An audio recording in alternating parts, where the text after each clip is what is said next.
What's up, everyone? Welcome to RotoGrinders live, chatting some NBA. I am not Dean 78 905 32 180 706. I am TJ Zwarich, subbing in for Dean today, chatting about the 7 NBA games we got tonight on DraftKings, 10 over on FanDuel. Helping me break it all down today, I got my guy Chop, as per usual on a Friday. Chop, how you doing today? What up, man? What happened to old Dino? March Madness got him? Yeah, I'm not sure. Maybe the bracket was just too tough of a pill to swallow and needed a long weekend, but not sure. We hope we wish Dean well. We hope everything's going okay. But subbing in today, I had to move things around. You know, I was supposed to have my Severance season finale live show right now, chatting about it, but we're pushing it back 2 hours. Going to do that right basically when the NBA slate locks today over on my Agents Fandom YouTube channel. And I may even have, we'll see, use something related to the show as a clue in today's Film Friday, because we got Film Friday as well. There's no Dean, but we do still have Film Friday. And so we got 5 clues. You guys know the drill. You got to get your guesses in the RotoGrinders live stream Discord chat. And we'll be giving away 1 free week of RotoGrinders Premium. Steve is going to be looking out in the Discord chat for anyone that gets the answer right. I will be too. We got 5 guesses. And I got to admit, I don't want to be giving too many things away early, but it's maybe a bit of a deep cut this week. It's maybe a little bit of a deep cut for Film Friday. So we got that going as well. You got any type of general overview for this for the slate we got when you first took a look at it? What were your kind of thoughts of how you might want to attack it? It certainly looks like there's some major chalk out there in some places, and it's the NBA. And man, sometimes that heavy chalk is not bad, especially when it's really cheap. So I think the cheaper chalk, just general, like bird's eye view here. Some of the cheaper chalk, it's okay because they are so cheap and I can play it. I guess I have to get different at the expensive chalk, and maybe that's the path I choose. But yeah, looking forward to talking about the slate, and looking forward to figuring out this film, because Film Friday, like, my gears are already turning. I know what kind of movies you like. So I already got like a bead on it, I think. Let's see what happens here. Well, we might as well throw out the first clue right now. Where is my list here? What was the one I had up first? There it is. Farts. Clue number 1 for Film Friday is farts. So throw your clues in the RotoGrinders live stream and Discord chat for a chance to win 1 free week of RotoGrinders Premium. Plus, we also, I don't know why I said plus. I was just kind of thinking of what to go next, and that didn't really make sense. But that doesn't matter. I just want you to smash the like button. If you're watching us on YouTube, you can get some questions into the YouTube chat. But most importantly, smash that like button. If you're watching us on YouTube, subscribe. Hit the notification bell. Chop, you talked about maybe getting different with some of the expensive chalky options. And I think this first game has a potential really good maybe one person to do that with. We got Orlando at Washington. It's a 9.5 or 8.5 point spread in this game. Very low total for Washington. Orlando has been playing some good basketball lately, in particular Paolo Banchero, who is looking like he's going to be 30, maybe 40+% owned today, especially in single entry stuff. The way I am looking at this first game, I kind of want to just fade it. I understand there are some good plays, but it's a full hour before every other game on the slate. Lots of shenanigans that could happen.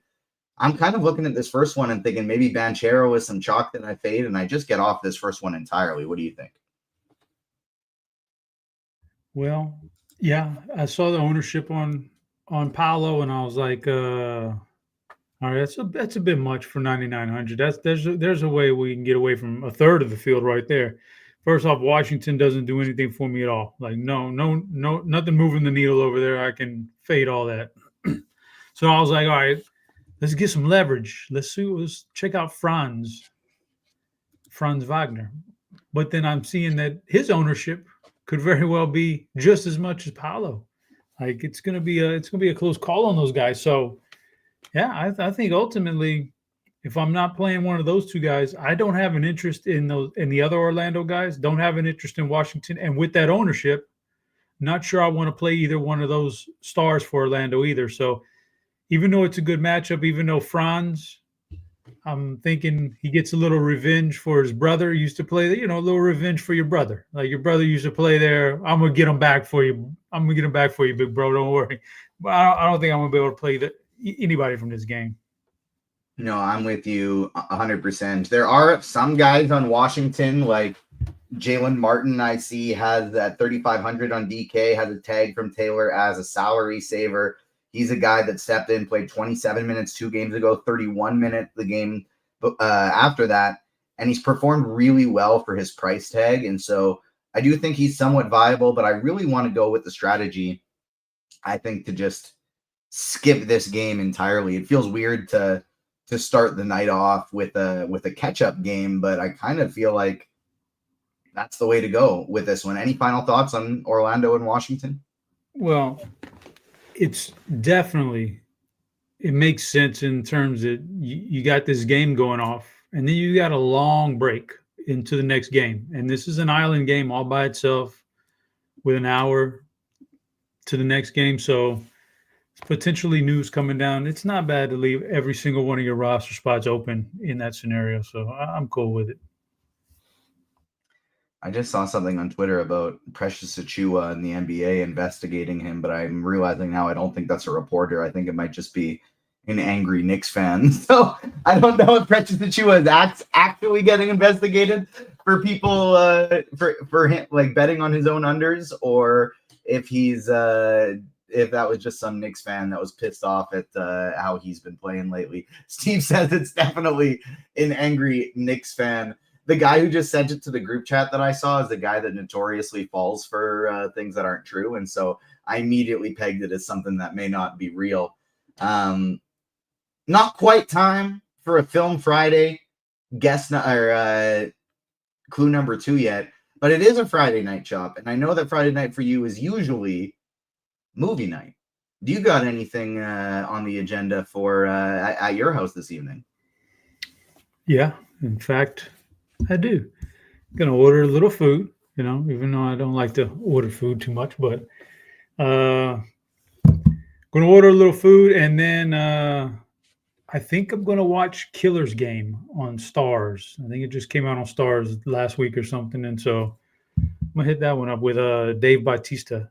I mean, looks like one that's gonna be looks like it's watchable, so I'll give it a shot. I saw what was it last week? That was the one that just came out. I saw that one. Yep, that was a good one. So yeah, we'll see how it plays out. I got your Astros trivia for you too. Ain't nobody getting this one, man. Nah, ain't nobody getting this one. I couldn't even get this one. Here's your Astros trivia for today, Friday, 21st of March. When the Astros made the MLB postseason for the first time ever back in 1980. Who was the manager of the team? There's no chance, right? No way. There's no chance. No, there's no. People would have to Google that. The name does sound familiar. It's Bill Verdon. Sounds familiar to me because I was thinking about throwing out like a Bill or a Bob or a Joe, something like that, just to really keep it basic. A Hal. Everybody back then was Bill, Bob, Joe, Hal. But yeah, there's no way we're getting that one. But yeah, that was a little 1980s Astros trivia for you. Crazy. Let's go into the next game here. Probably a little more exciting for DFS purposes. A better total in this one. 6-point spread. We have Philadelphia at San Antonio. Start with the Philadelphia side. Who do you like in this one? Quentin Grimes has been just absolutely on a ridiculous tear recently. Yeah, he's been this is what I don't know. I know he's a good player. I think he's a good player. He plays some defense too. But I don't, as far as like real life, just how good are you? Obviously, there's some things you got to take with a grain of salt this time of year and doing all this. We've always said if you give just about anybody in the NBA enough minutes and enough usage, they'll put up big numbers. Don't want to like knock the guy down too much, but we saw Bronny put up some pretty good numbers last night, and I know he's not a good NBA player, but so Grimes is doing. He's up to 8,800 though. But here you go. Like this is two teams that absolutely want to lose right now. They have no business or no desire to really win as far as their front office, but the players are going to go out there and play hard. It's going to be a pretty bad product. So I don't know. 8,800 seems like a lot for Grimes, but some of these games he's been having, he's getting there, and he'll have like no resistance tonight. Basically, neither one of these teams should have very much resistance from the other defense, just based on personnel. So you could go that route. You could go the Lonnie Walker route for 4,400 against the Spurs. Jared Butler's priced up a little bit too much for me, and the other guys are. You really have to get, I think, pretty fortunate to have Justin Edwards or Yabusele be the guy that wins you a GPP. Maybe they won't cost you one, but I don't think they go out there and win you anything. For the Spurs, here's the biggest chalk of the night is probably going to be Sochan against this Philly team that doesn't have any defense in the middle, 5,100. That's borderline. It's borderline to where, like, if it was a little bit lower, if it was under 5K, I'd say you eat the chalk. You just got to. If it was too much higher, I'd say you can fade it, But he's just at that level where, man, 5,100, he's going to project well. He's going to get good. He's going to get good run tonight. That's kind of up to your own personal preference whether you want to fade it or not. I don't know. I don't see how at 5,100, if he just has a reasonable game, he probably isn't killing you if you fade him. But I don't think he's going to win it for you. And he could, man. He could go crazy. But there's your first big talking point as far as chalk. Then Keldon and Castle are both going to be have some ownership. I kind of like Castle tonight going against this Philly team. He's, I think he's becoming more of a defined offensive player for this team. He's putting up good numbers now. He's finding his jump shot in the NBA, and I just think good things from him. He's probably more likely to get a little run than the rest of these guys. So I kind of like Castle at that projection and a fair enough price tag. He really lends himself to that medium build tonight if you don't want to go with stars and scrubs. So, and I wouldn't fault anybody for jumping on Devin Vassell or somebody like that, but I think it's Castle for me, my favorite in the game. And then the talking point is Sochan with the ownership number being so high. Beer had a guy in Steve's talking about the six pack right now, and Beer had a guy in the six pack who came out of absolutely freaking nowhere with the 76ers last game against OKC, and that was Chuma Okeke. Had not played more than 17 minutes with the team, and then he came out, played 37 minutes off the bench, 41.25 fantasy points in this one. Do you have any interest in Okeke on the 76ers side at 4,200? So am I to get this right that Beer had Castle, Okeke, Keldon, and Lonnie Walker in the six pack? So yes, sir. He just wants to game stack this thing then, right? Yeah. Yeah, I mean, it makes sense because these defenses are bad. They're just bad. So, Okeke, do I have any interest in that? Is he? I don't know, man. Yikes. Is he even going to play? Got him projected for 20 minutes right now, which I do wonder if it's one of those things that it's like, well, they're tanking. No, they're going to play him for more than that. Did he only play 37 minutes last game because he absolutely went off and so they were riding the hot hand? I don't really know what the situation will be tonight, but he has progressively played more minutes over the last three games. Yeah, I mean, he totally didn't. He slipped under my radar, period. So yeah. Shout out to Beer, man. But let me see here what I got for him. Okeke, there's hardly no ownership, and it's a fair enough price tag. It's worth a shot in GPPs. I can tell you that if I'm running 20 lineups or more, yeah, I think he's part of the pool now. I don't know if you saw this on the San Antonio side from their last game against the Knicks, but genuinely one of the most impressive fantasy performances I've ever seen. Sandro Mamukelishvili in 19 minutes on the court had 55.25 fantasy points. Just went absolutely off from 3-point range. I Yeah. don't think I'll be getting there tonight. He actually has a pretty decent projection, and you never know. Maybe they say, hey, buddy, since you just went off, let's give you a couple extra minutes this game. But I don't think we can expect a 19-minute explosion performance from him every game. The thing with San Antonio, though, is you can literally play almost anybody on this team. I don't think I like Vassell all the way up top, but Castle has a big ceiling. Sohan at 5,100, now that they're starting him at the center position, as long as they do that again tonight, like they did last game, he is going to project really, really well as a value like we're seeing. He's going to be mega chalk. I jammed him in after seeing he was starting last game, and he absolutely let me down. But I do think he's one of the first persons you're putting in cash games today, and somebody I do think maybe you can get off of in tournaments at that high ownership a little bit. But even Keldon Johnson, Chris Paul, and to a degree, Barnes, Mamu, and Champagny, if you're playing like 150 lineups tonight, I think are all in play on DraftKings as well. The whole side is looking pretty good. Rank your 3 favorite players in this game, 1 to 3. Golly. Factoring in the ownership and everything, Castle is number 1. Probably Lonnie Walker number 2. And man, it's chalky, but I'm gonna go Sohan number 3. Mamashvili is he might have done too much last game. They're trying to lose games down in San Antonio, and they actually beat the Knicks. The Knicks lost two games in a row to 2 bad teams. I don't understand what's going on there, but they may dock him some minutes and say, buddy, we're trying to get a higher draft pick. So I don't know, but it's Castle is an easy one for me because he could go off. He could be the guy who scores 50 points tonight at 6,700. So that's my number 1 guy in the game for sure. And Lonnie Walker, Lonnie Walker revenge. Why not?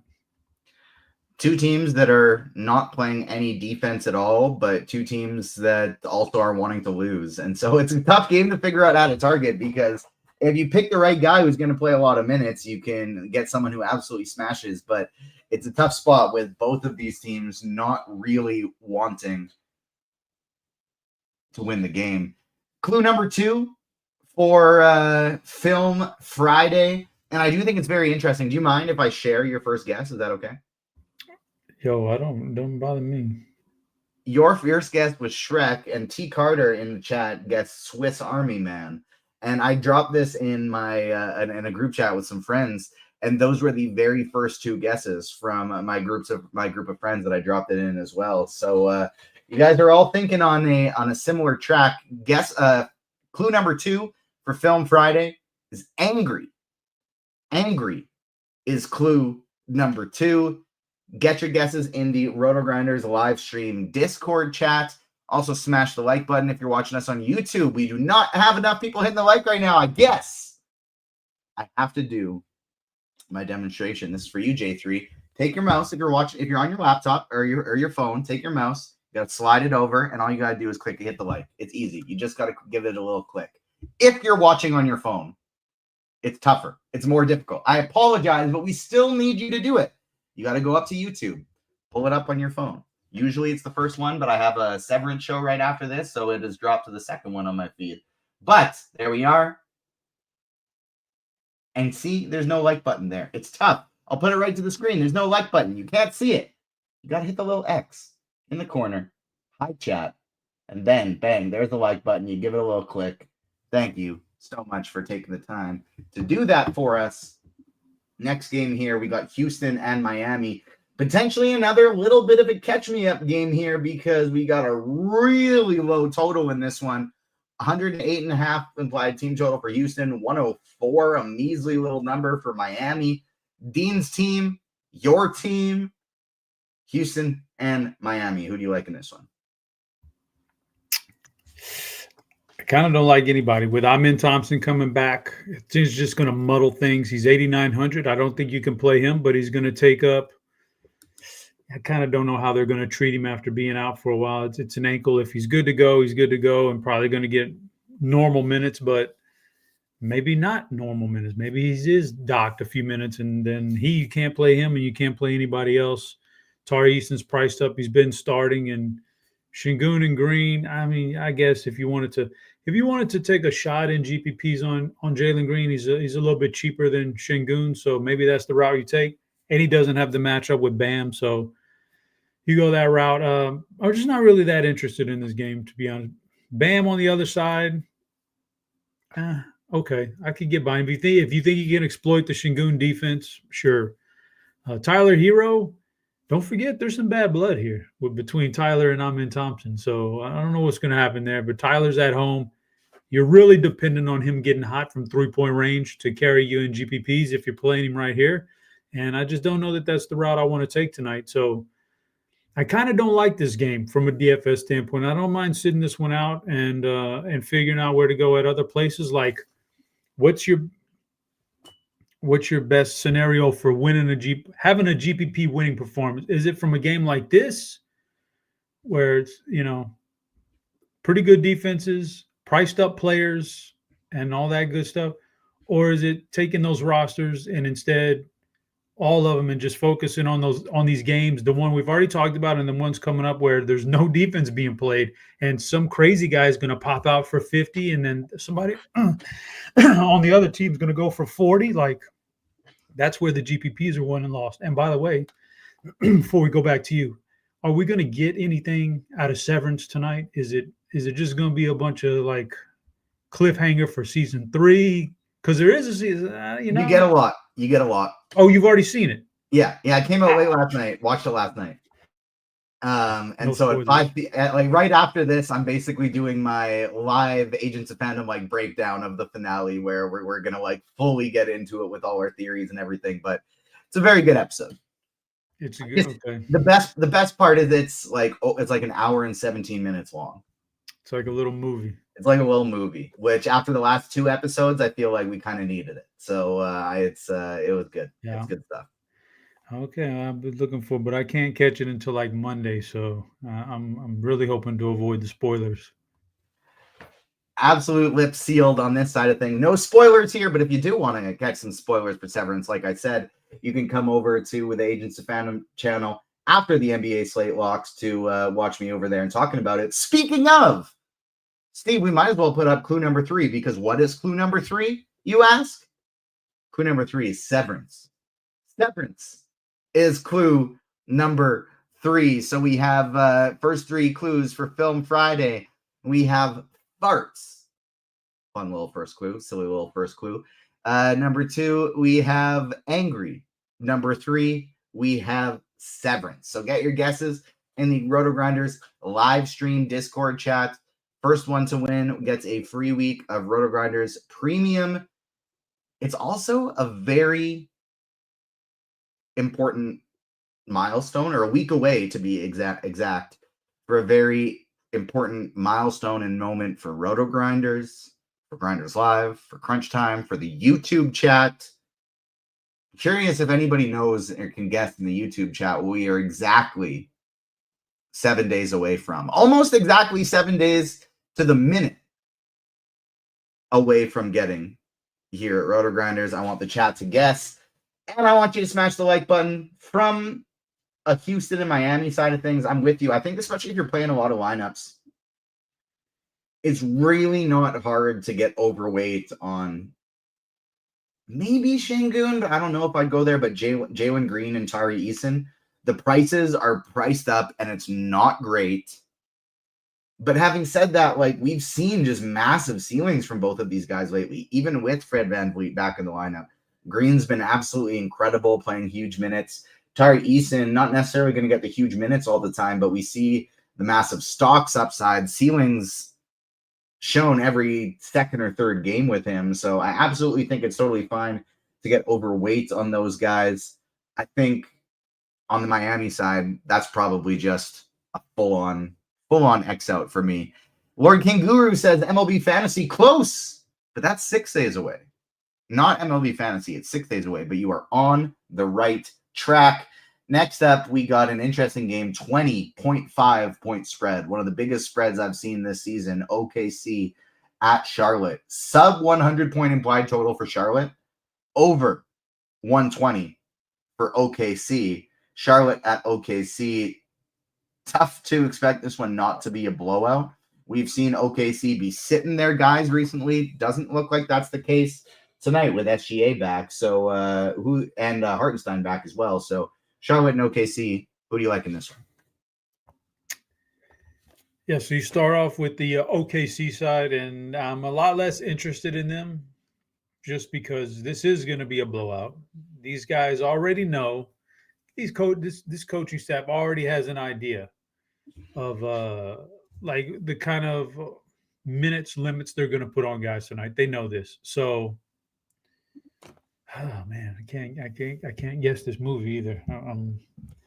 I feel like it's on the tip of my tongue, but I can't get it. It just feels like all the clues are blending together. But so I don't like the OKC side's tough, man. Unless you want to go for a cheapish player who you think has a little fourth quarter upside when SGA sits and Hardenstein and Shed and those guys sit down. So if you want to go that route, fine. But it's Charlotte's side I'm kind of interested in with the injuries and no expectations and a bunch of bad players here. I think we could see. So I don't mind saving some money on Nurkic, only $3,700, and I think there's a path there, maybe, just maybe, in a blowout. He can get a little run later on, but it's KJ Simpson that I'm interested in at 3,800. What are they going to do late in the fourth quarter when this thing is 25 or 30 points? I still think he's in the game. He can be a good fantasy player. He has been. Well, he was in college. He has been in the pros, decent with minutes. So I think that's the route I want to take. He's a young guy, so I don't think they are quick to pull him off the court anytime soon. I think KJ Simpson's my favorite player in the game.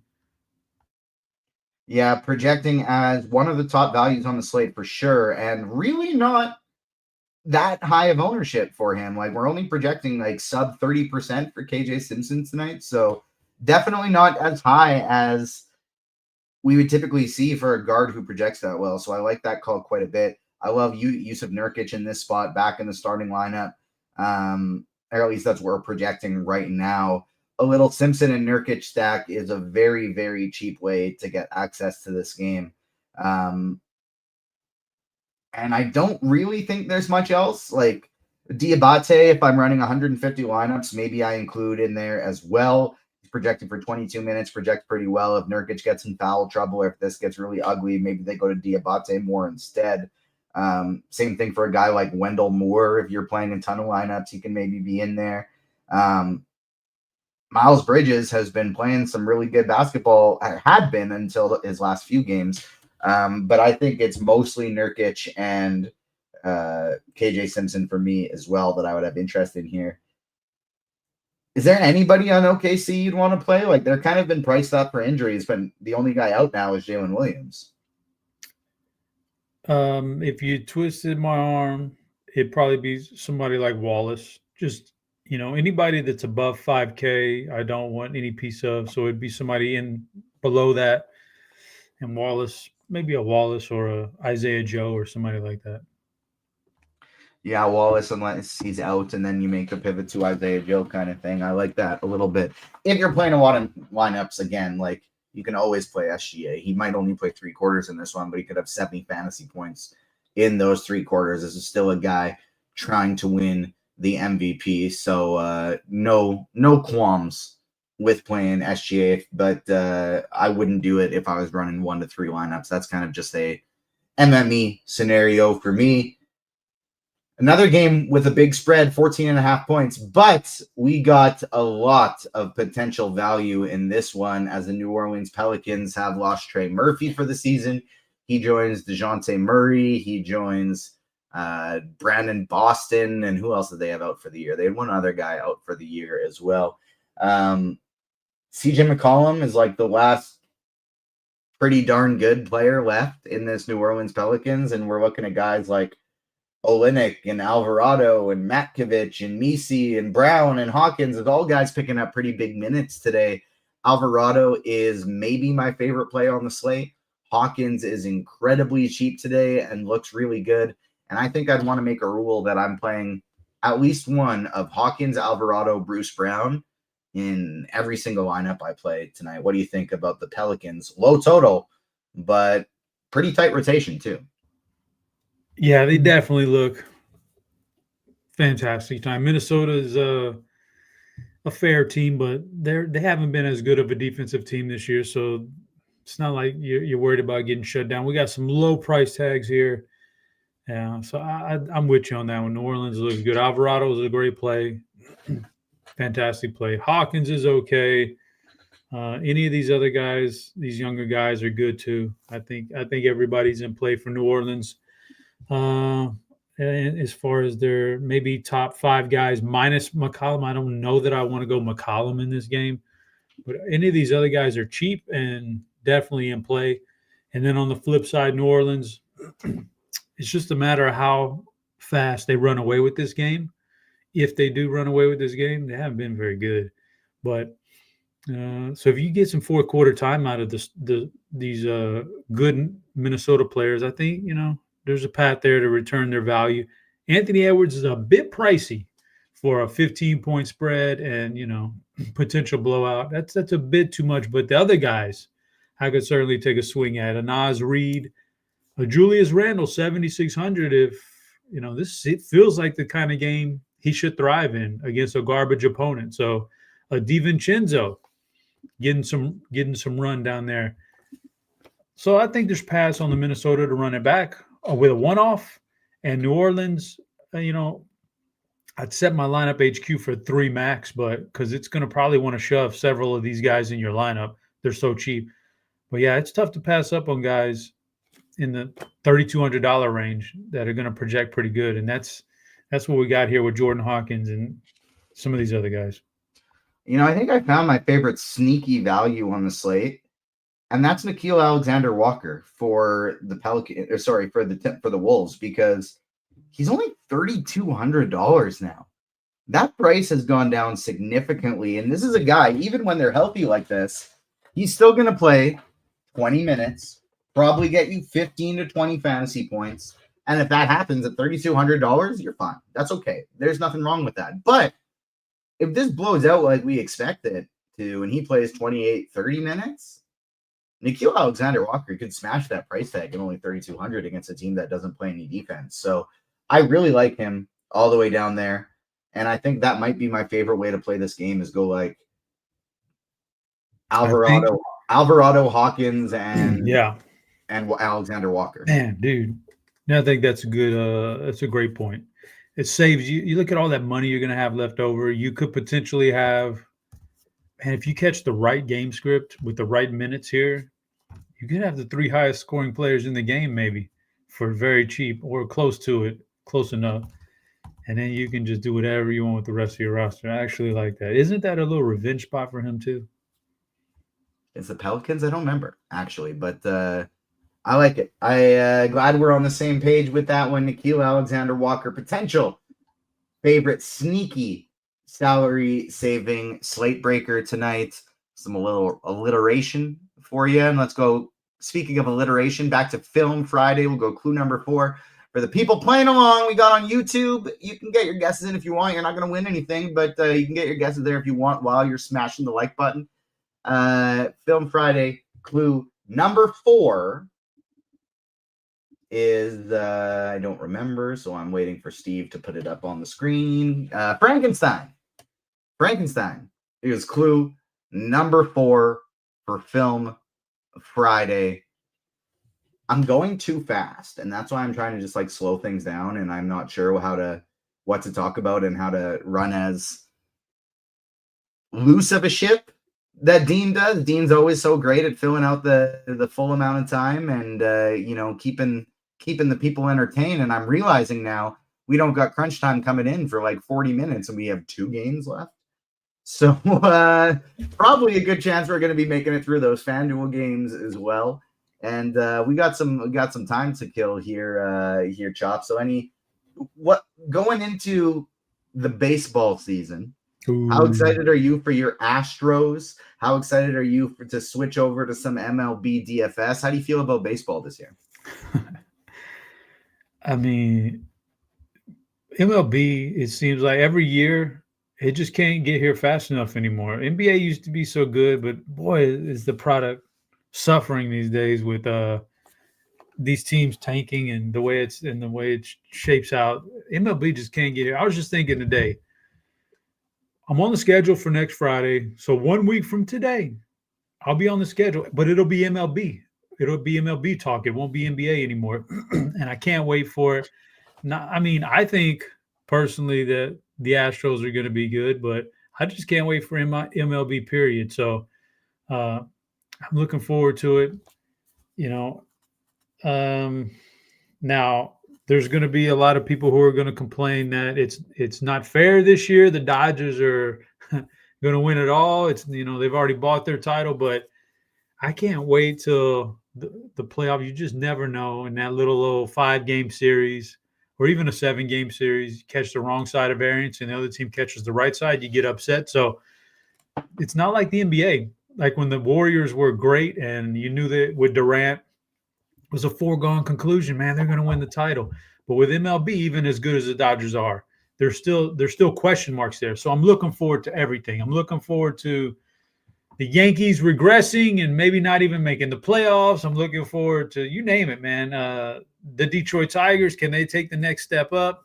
Everything, man. I think it's going to be a fun year, and certainly in DFS at this point, it just blows away the NBA. So I'm looking forward to it. I'm really excited as well. And, from a Jays fan perspective, I would be a lot more excited for the season if we managed to get Vladdy Guerrero locked up long-term before the year started. I still hope that will be the case. And I think one more bat would have been nice. Just one more bat is really all that team needed. I think it's going to be a pretty solid pitching rotation. I think it's going to be a pretty solid lineup. I just wanted one more bat and Vladdy to be locked up long-term. But I think it should still be fighting for the playoff season for the Blue Jays. And I'm very excited for MLB DFS. We're exactly 1 week away from not only is Chop on the show Friday, but I'll be there on Friday too for the very first Spidey Bomb of the MLB season. That's what I was teasing. Spidey Bombs are back next week. Our first MLB show is Thursday. And then our first one is that Chop and I will be on is on Friday. I didn't check who's on GrindersLive, who's on Crunch Time, and what have you. But I know we are both on there. So we got some Spidey Bombs coming on Friday. Baseball is back. Smash the like button for some baseball if you haven't done that yet. We got a question in chat. TJ, how are you attacking this slate today? Typically I run my 150 lineups and I MME. I'm not doing that tonight just because I do have a very busy evening. As soon as the NBA slate starts, I got my Severance live show to do. And then right after that, I'm going over to my sister's place for dinner. We're having some burgers because my parents have been in Australia and New Zealand for the last 5 months, and they just got home today. So having a little welcome home dinner there. So instead of my typical 150, I'm just going to play one because I don't want to have to worry about swapping things around and having to follow all of that tonight because I'm going to be out and about. And with that one lineup, I've already decided I'm not going to play anybody in the first game of the night. Orlando and Washington.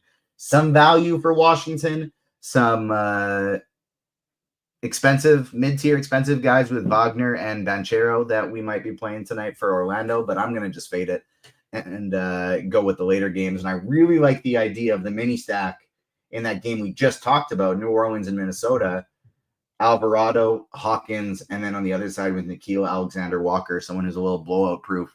Price has gone down, and you can get really cheap access to that game and spend up in some of the later games we have on the slate, including this next one where I think probably has the best spend up on the slate. We got Detroit going into Dallas, 9-point spread in this one. Detroit is favored, 120-point total for Detroit in this one. Pardon me, I keep trying to hold in a cough here.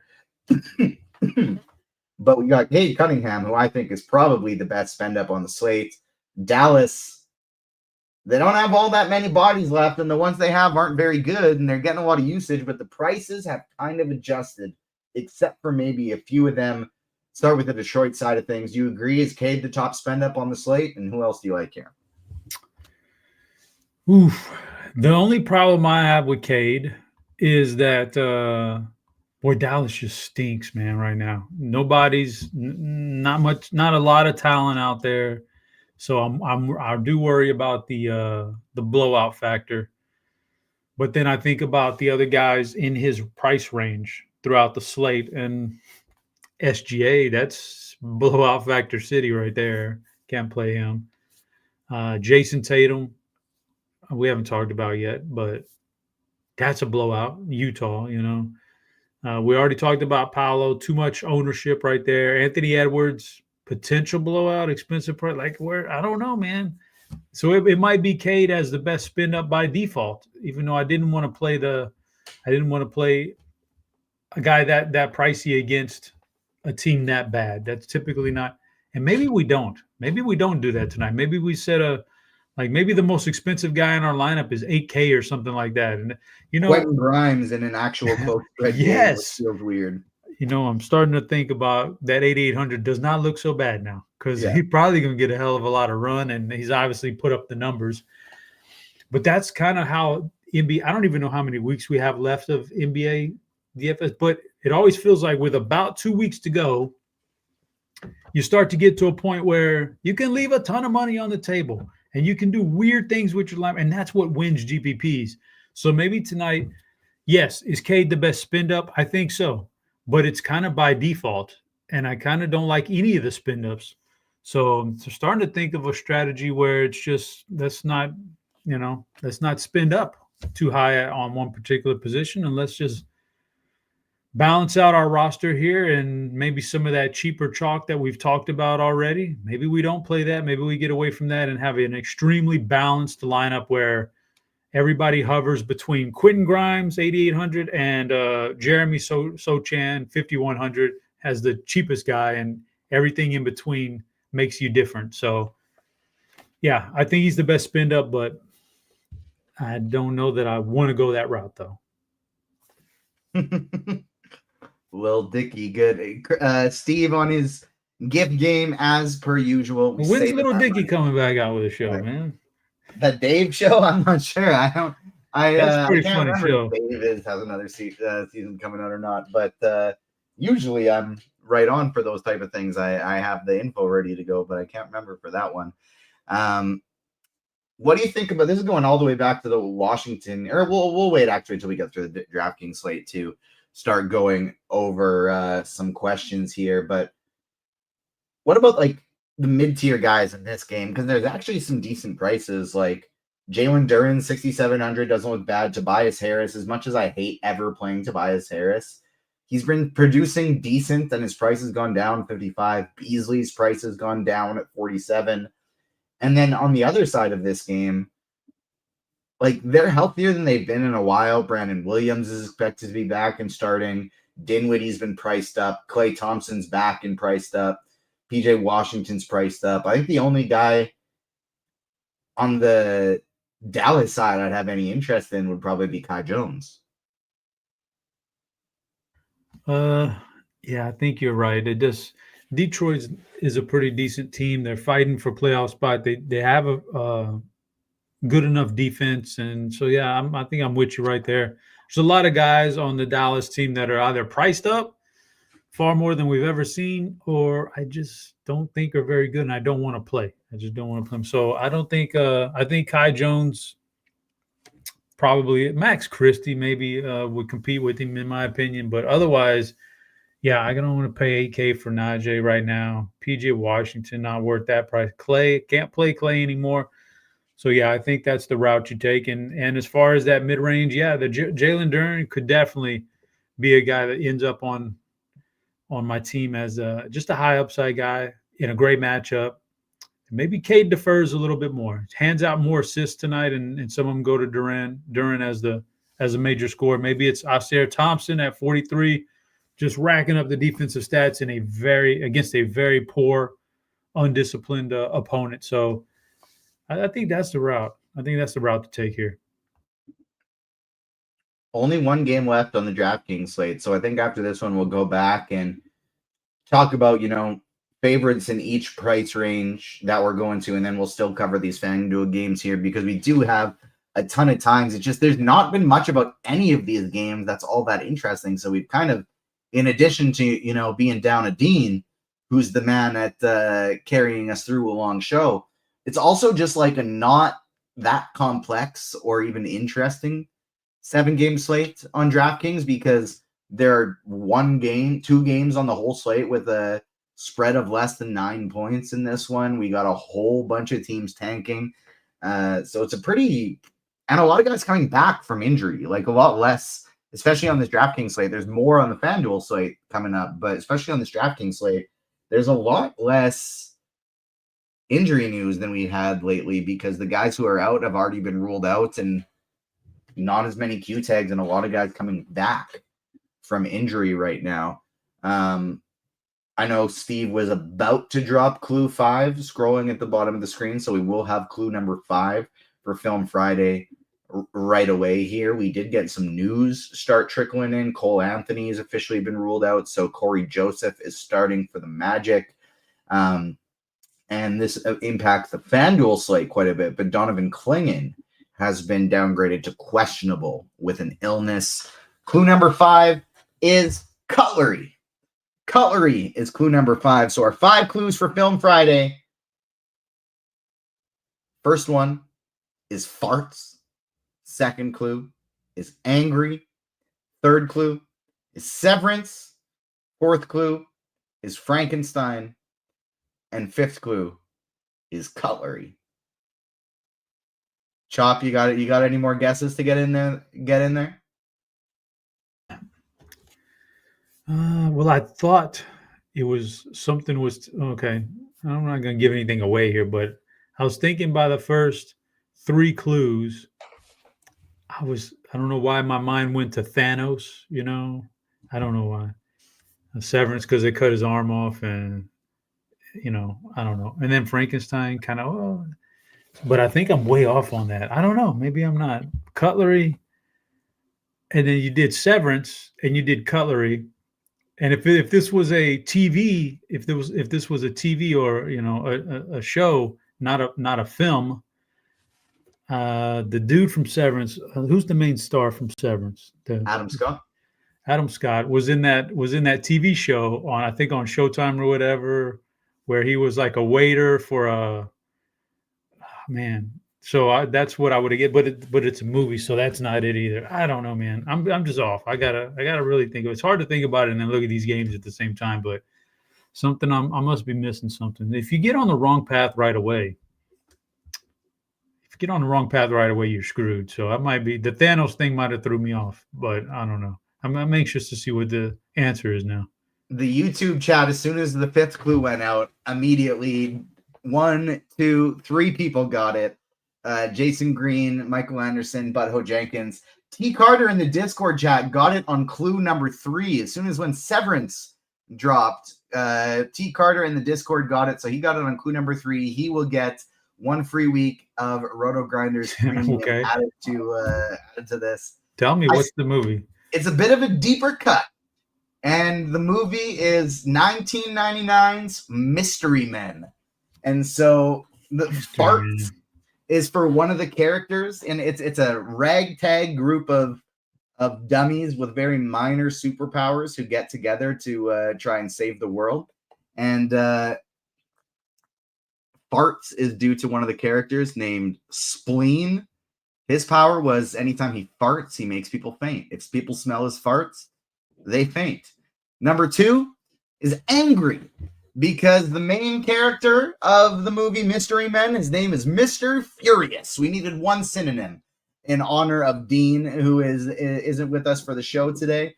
And so number 2 is main character, Mr. Furious, angry. Number 3, Severance, because the creator, the writer of Severance is Ben Stiller. Ben Stiller is Mr. Furious. He is the main character in Mystery Men. Who is the bad guy in that movie? Her name is Casanova Frankenstein. Real silly name. And then finally, number 5, Cutlery, because that was Hank Azaria, who was in that movie. He was the Blue Raja, and his power is throwing cutlery with great aim. Very, very silly movie. I remember watching it when I was a kid and thinking it was absolutely hilarious. And so I wanted to pick a Ben Stiller movie on the eve of the Severance finale. Felt suited. Shout out to Steve. He says there's Mac Miller has a line in one of his songs, a fake superhero like the Mystery Man. That's what it's from. But very silly movie. I remember seeing it when I was like 7 or 8 years old and thought, fart humor, hilarious. This guy's throwing forks around, hilarious. And so Mystery Men is this week's Film Friday. Shout out to T. Carter, who got it on clue number 3 and is getting himself 1 free week of RotoGrinders Premium. Final game on the DraftKings slate, we have Boston at Utah. You mentioned Jason Tatum earlier, a high ceiling, but a spend up, a guy we're worried about because this is another 15-point spread. Boston, one of the top teams in the league, going into Utah, a team that wants to lose real badly. Start with the Boston side here. Who do you like?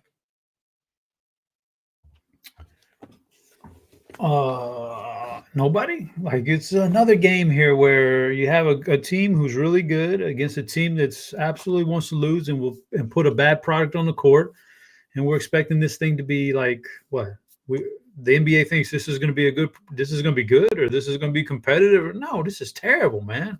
Like, I don't want to spend $11K on Jason Tatum in a situation like this. Maybe Derek White because he's a little bit cheaper. He does have some upside. Porzingis is. If he was a superhero, his name would be Mr. Brittle. You have to be very careful with him and put him in bubble wrap. You can't play him too much here. Peyton Pritchard would be my guess because he gets those extended runs and blowouts, and he can get hot from the three-point line. Do you want to spend $6,100 on a guy like that? Any other night of the year, I would say no. But when we get to the last couple of weeks of the NBA, I think it's fair play. Utah, I don't see anything for Utah. They're still priced up from when they had injuries a month ago, and I don't think it's worth it here. So I don't like this game. If I was doing anything, it'd be some role players for Boston, but even that. And I'll also go back to your movie. I have never heard of that movie. I've never seen it. There's no way I was going to guess that thing, man. I honestly, when I picked it, I did think it might have been a movie you'd seen before, and it felt like a goofy chop movie where just like, hey, throw something on, have some fun. It's like one of those type of movies. And I thought you might have seen it if I was being honest. Ben Stiller, he's a pretty popular actor, very popular comedic actor at that time. So I thought you might have, but no, it was a strikeout for me on that one. No, the whole I've always liked movies, but the movie night thing that didn't start. That started, 10 years ago or so, something like that. There was a gap there where I didn't see many movies, man. I was out doing other things at nighttime on Friday nights and stuff. So, yeah, you got me on that one.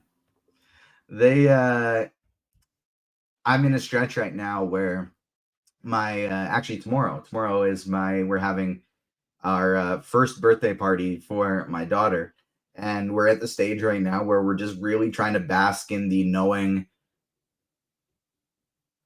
we're only like a year or two away from having to watch what we have on TV while she's around.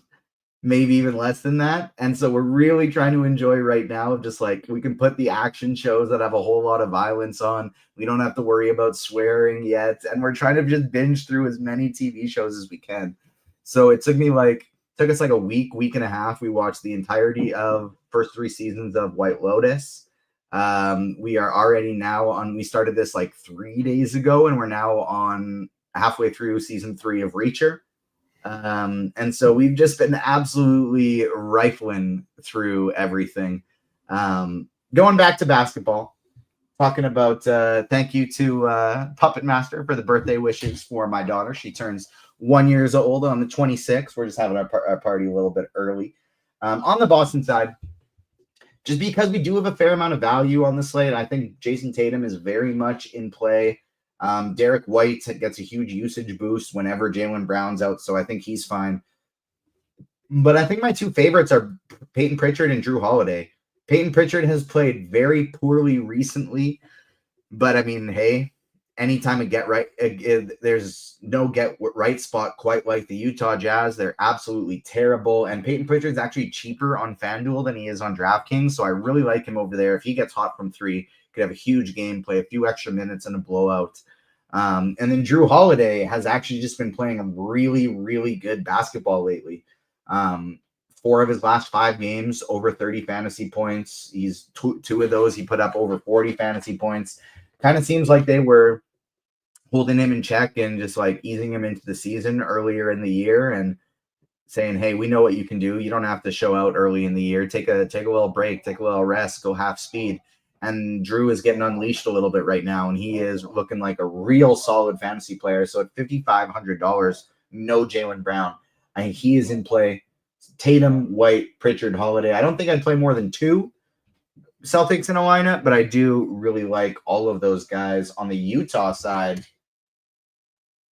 I am not playing a single player. Like, no way in hell do I get to anybody on Utah. How about you? 0. Nothing, nada from that side of the ball. Just terrible. Before we check out a few of the games over on the FanDuel slate and some of the top plays over there, we have gone through all of DK. So I do want to answer some of the questions I saw on the slate, as well as throw some of them your way here. This first game of the slate, Orlando and Washington, we talked about maybe fading it or playing just like one player to make sure we have access to those later games, even though on DraftKings there's not a lot of news. But I know Kirkdiese is the Yahoo guy, so we can ask him when he comes up on crunch time. But somebody was asking about Vukcevic today for Washington because he's $10 flat, min price on DK on Yahoo. So what do you think about a min price Vukcevic over on Yahoo? I mean, I don't play on Yahoo, and but min price is obviously good. But Kirk would be able to tell you more of like, does it even matter? Like sometimes it might not even matter. But I mean, right offhand, if you're telling me a guy like that is min priced, like if he was min priced on DraftKings, would we like shove him in there? I don't know, because there's a $3,200 Hawkins, and there's not a, the stars all have like question marks about it. You could question all the high spend ups. So if he was dirt minimum on DraftKings, probably, but we'd have to think about it. But him being on Yahoo, so maybe it's the same on Yahoo. Maybe you have to think about it a little bit. Yahoo's notorious for leaving some players min price for a while. They do that in baseball too, from what Kirk says. So that's a great question for him. And is it, at what point is too many min price guys too much? And they don't even matter anymore, because I got a feeling that there's probably several guys over there that are $10. Yeah, that's a very good call. Might be the case in a vacuum. Yeah, looks very good for that price tag. But do you need it in the context of the slate? So we'll make sure to ask that to Kirkdiese when he pops in for crunch time. Crunch time should be coming in about 15 minutes. We got Roth. We got the Notorious one, Derek Farnsworth. We got Kirkdiese as well joining us as well. So we got a good group coming in for crunch time. We got a good little slate here. Who is breaking the slate tonight, Chop? Probably somebody we've never even heard of. But my guess right now, one of the players I like the most at the price range, upside, matchup, everything, is Stefan Castle. So I'm going Castle for San Antonio in that game. There's a path where you take about maybe just the Philly, San Antonio, or New Orleans, Minnesota, and you stack them quite a bit, and you roll that way, because a lot of these other games look ugly. So I think exposure to that game is the best, and I think Castle's my guy. This is just a straight up gut feeling today, but I think Nickeil Alexander-Walker at only $3,200 is going to be breaking the slate on DraftKings. Steve in chat wants to know the wonderful, the incredible, the irreplaceable producer Steve wants to know who our final four picks are. Did you do any brackets? Have they been busted? And who do you got in your final four? Yeah, I did brackets. They're not busted yet.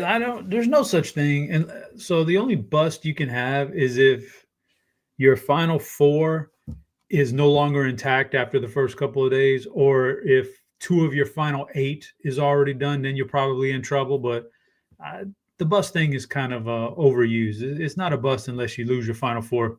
So yeah, if you have Missouri, why would you have Missouri in your final four? But that's a whole different question. I think some people had Clemson. Yeah, I could see that, but not. This is a very chalky year with some really good number one seeds. My final four is on my bracket. I do have Houston down there. If they can get past Gonzaga tomorrow, I think they're in pretty good shape. Chalk Auburn, winning it all. I like Auburn. I have Florida in the other region. I have Florida, Auburn beating Florida to get to the championship game. And then I want to fade Duke. So I'm rooting against Duke. I'm rooting for Duke to get knocked off at some point.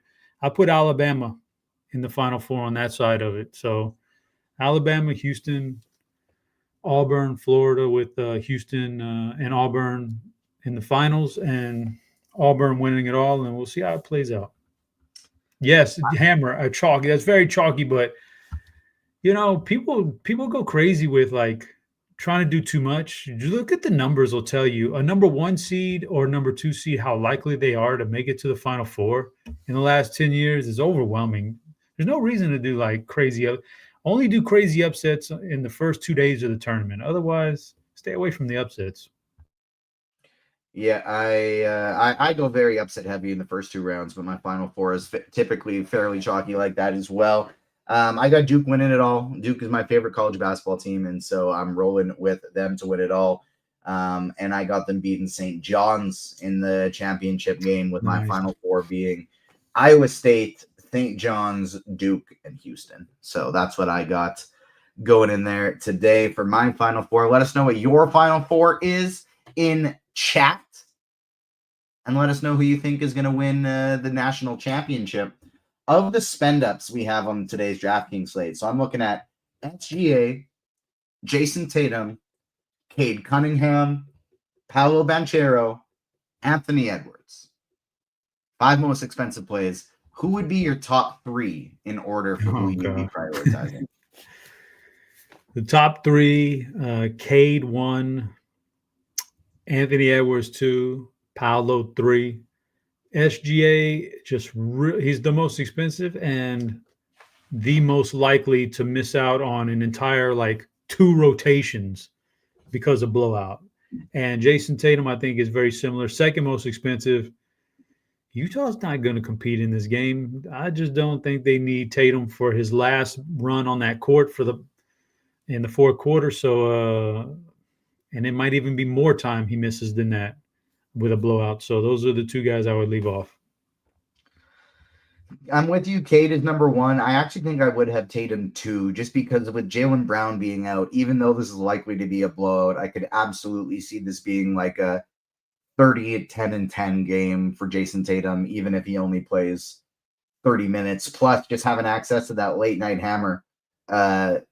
It's nothing strategic. It's strictly just mental, but I do like having players in the last game to be able to see that, move up on the cash line a little bit. It's far more enjoyable having a sweat where you have a guy left than a sweat where you have nobody left and you're just watching people catch you. That's terrible. I absolutely hate when that happens. So I like having somebody at the end there.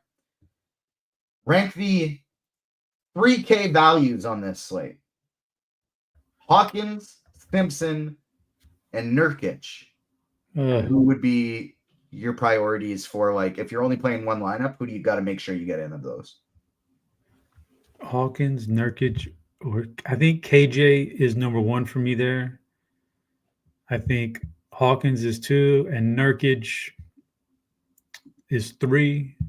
I don't think anything's a priority because you've already said Nikhil Alexander is like 3,200. That's a possibility. And there's just so many.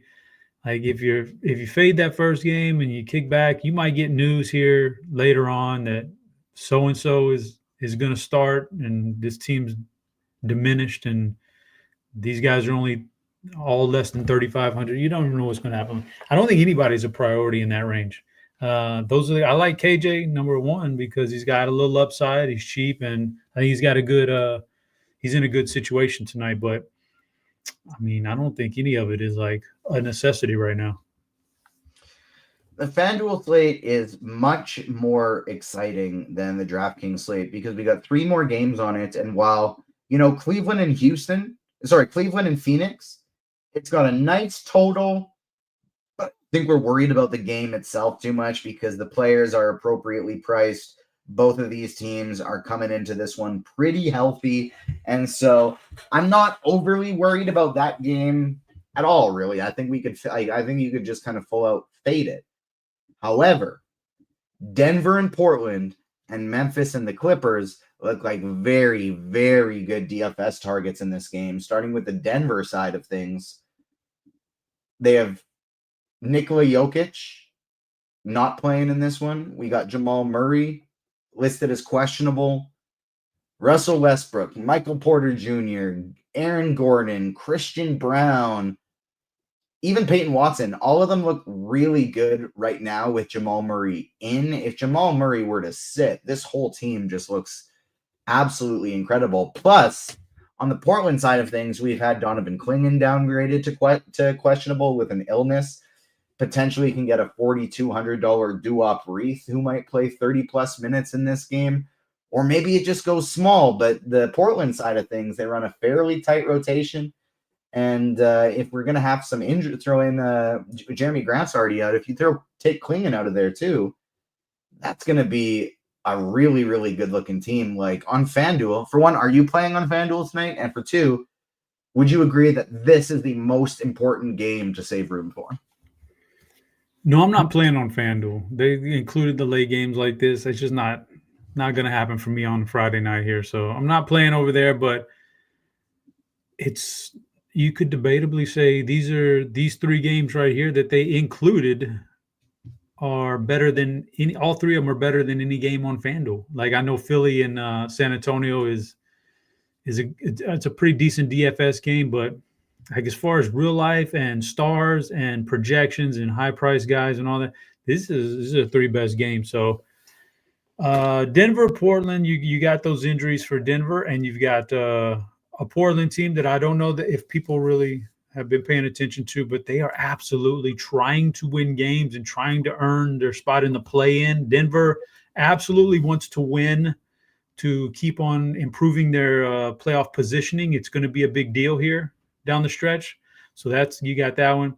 Cleveland, Phoenix on the other side, like in the next game is, I think, that's a fantastic game. Like, I know Phoenix has been bad, but they still kind of want to win. I made a joke with Dean on Tuesday's show. Maybe they're like quiet quitting and they take it, but they're right there and they're in the play-in right now because of Dallas's collapse. So they probably still want to finish that deal. And you got Cleveland still winning games. And then the Clippers-Memphis game is the best one of the entire slate, DraftKings or FanDuel. That's the best game. Memphis plays at an absurdly high offensive level this year and lacking defense. The Clippers are trying to win. They've got the star power at home. That's going to be like the best game of the night from a DFS standpoint. So I think FanDuel probably – I can't play it, man, because on Friday I'm not going to sit here and be checking my stuff 3 hours after lock and have to do all that. But that's probably the way to go tonight. If you're not worried about that, playing FanDuel is the way to, because those 3 games are really good and it offers everything. Value, superstar. There's your best spin ups, some of your best value right there. So that's looking like the place to play if you're not worried about the timing of it. Anybody out there watching that North Carolina game? North Carolina making a comeback here, man. Big time. A minute left, 3-point game. That was a 20-point game when we came on the air. There you go. Steve, Steve in our private chat, he's going crazy. He's a big UNC fan, so he is watching this game. He's got one eye on each screen right now. I would pick Denver, Portland over the top game above Memphis and Clippers, but I agree with you that those are both the top two regardless. If Jamal Murray is out, I think I'd want my FanDuel lineup. Say we get no Klingon, no Murray. I'd want to make sure I have Westbrook, Porter, Gordon, and then one other Denver player like Brown, Watson, Pickett, one of those guys, plus Duop Reith and maybe Denny Avdia on the other side of things. Maybe Simons, probably 1 to 2 Portland players, but definitely Reith, assuming Klingon is out. And then I'd want to make sure I got at least one of these Clippers guys, like a Harden, like a Leonard, like a Zubats, in my lineup as well. I wouldn't be able to have Zubats if I had Reith, but you guys know what I'm saying. And then we're already without John Morant on the Memphis side. If we're without Desmond Bane as well, they start looking really nice. Santi Aldama is way too cheap on FanDuel. He's only 5,400. I think he looks really good. Luke Kennard would look really good at 4,700 if we get Desmond Bane out. I think he's already playable as things stand right now. So those two FanDuel games, or there's three, but in particular, Denver, Portland, Memphis, and the Clippers, I think it's very important over on FanDuel to save like half of your lineup for those 10 p.m. and later games, because there's a lot of really, really good plays. So if you're playing over on FanDuel, backload the hell out of that lineup, because there's a very good chance you want at least 4 roster spots for Denver, Portland, and then maybe 2 to 3 more for Memphis Clippers. So like there are formats where you can just build your entire lineup today over on FanDuel with like maybe include the 9:30 game, but like the 10 p.m. ones and beyond. And you can just fade the rest of the slate. Maybe you get a little access to New Orleans, a little access to Philadelphia and San Antonio. And then the rest of the team can just be these late 8 p.m. games. We should have crunch time coming in any minute here. What do you think about Chris Paul tonight? We got Stan asking Chris Paul in chat. Nah, I'm pass. He's I don't know. I don't see it. I'd rather go with one of the younger guys, and even if it means spending up a little bit more money. Have you ever like built a lineup on a full slate, and then you play the sprint slate or the late night slate also later on, and you look at the end of the slate after everything's finished and you realize, damn, those 3 games on the night slate, that roster outscored my main slate, and I had 10 games to choose from. Well, that happens. That's why, leaving those 3 games on FanDuel, and like you said, like leaving so many roster spots open, that's such a good strategy, man. If you're willing to sit there and put in the time to whoa, almost got you there. You caught it though. But if you're willing to put in the time and come back and look at the injuries and the projections later on at night and do those rosters, yes, leaving all kinds of roster spots open is definitely a viable path on FanDuel to winning the whole thing. Yeah, couldn't agree more. Like maybe I'm looking at guys like picking one of Jeremy Sohan, KJ Simpson, Jose Alvarado. Those are the guys on FanDuel that I'm looking to probably get in my lineups anyways. But I feel fairly comfortable. Oh, man, I didn't realize how cheap Paolo Banchero is on FanDuel at only $9,200. That is undeniably a cash game play, but I really like the idea of laying off these early games and making Westbrook, Gordon, Michael Porter my priorities. Maybe get some Duop Reith. Would be maybe the best value on the slate, assuming we get what's his name out, Donovan Klingon out for this one. I'm kind of embarrassed, if I'm being honest. I don't know if the only conclusion I can essentially come to, since I've asked a fair amount of times for people to hit the like button, is that they hate me. Is that the chat is upset that there's been too big of a downgrade with Dean not here. And these people hate me. They said, TJ sucks. We are not hitting that like button. And so I do ask one more time before crunch time gets you, please. 52 likes. That's nowhere near enough. Smash the like button for us. It helps us wonderfully. And I will also assume that you hate me if you have not hit the like button. So if you do hate me, I guess fine. It is what it is. Don't hit it. But if you don't, help me out. My emotional and mental Quick health. question for you. Take a like. Quick question for you, TJ. What's up? What if there was a real life severance package? Would you do it? Would you sever it and have an innie and an outie? I would not. I would not. You know, maybe if I had like some,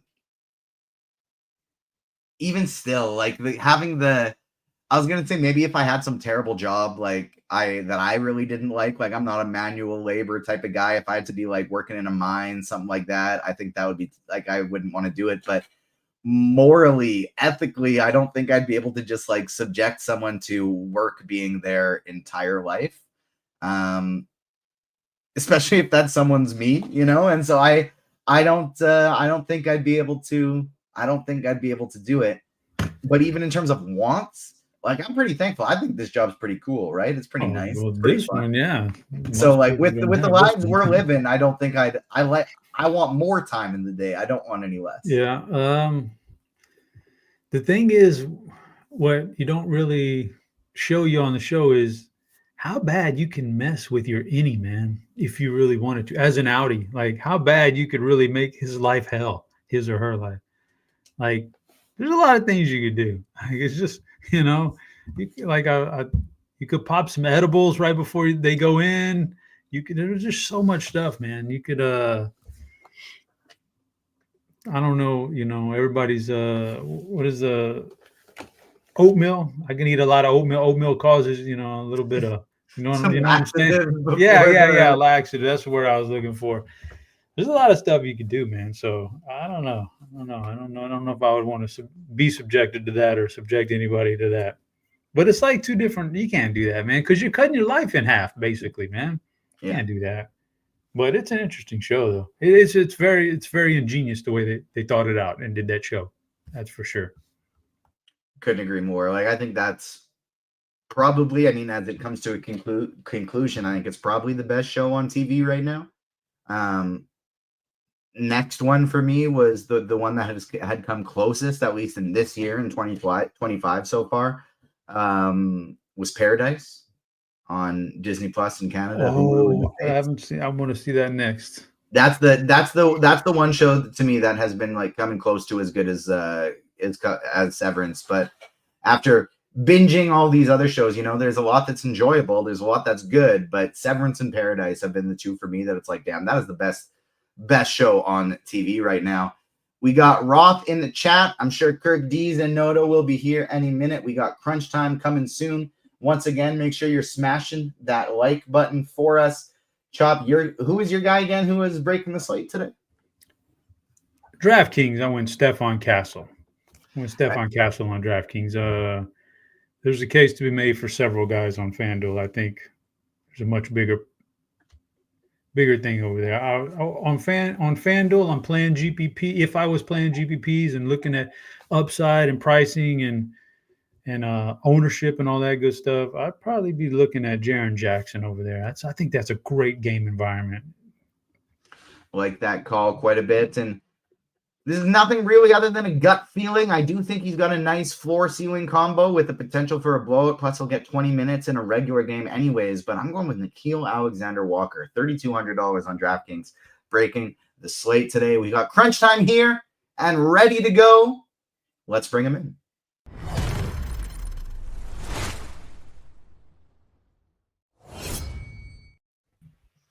Roth, how you doing, my friend? And also, I gotta say it now, so I don't forget. Kirkdiese, we got a Yahoo question for you from earlier in chat that we got to make sure we ask you before we get out of here. Well, we should do that now. What are you setting me up for? It's nothing. It's there's a minimum. The YouTube chat asked about it, and we said in a vacuum seems good, but we don't know if you need that on YouTube tonight or on Yahoo tonight.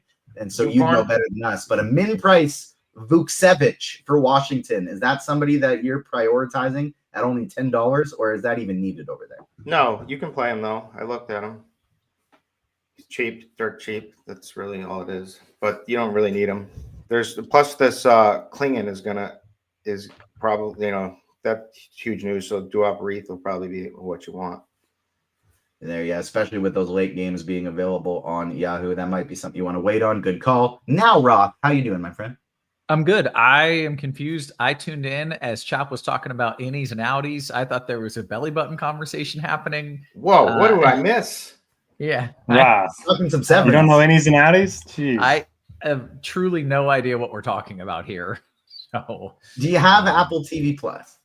no. Fun Yeah, I fact. get it.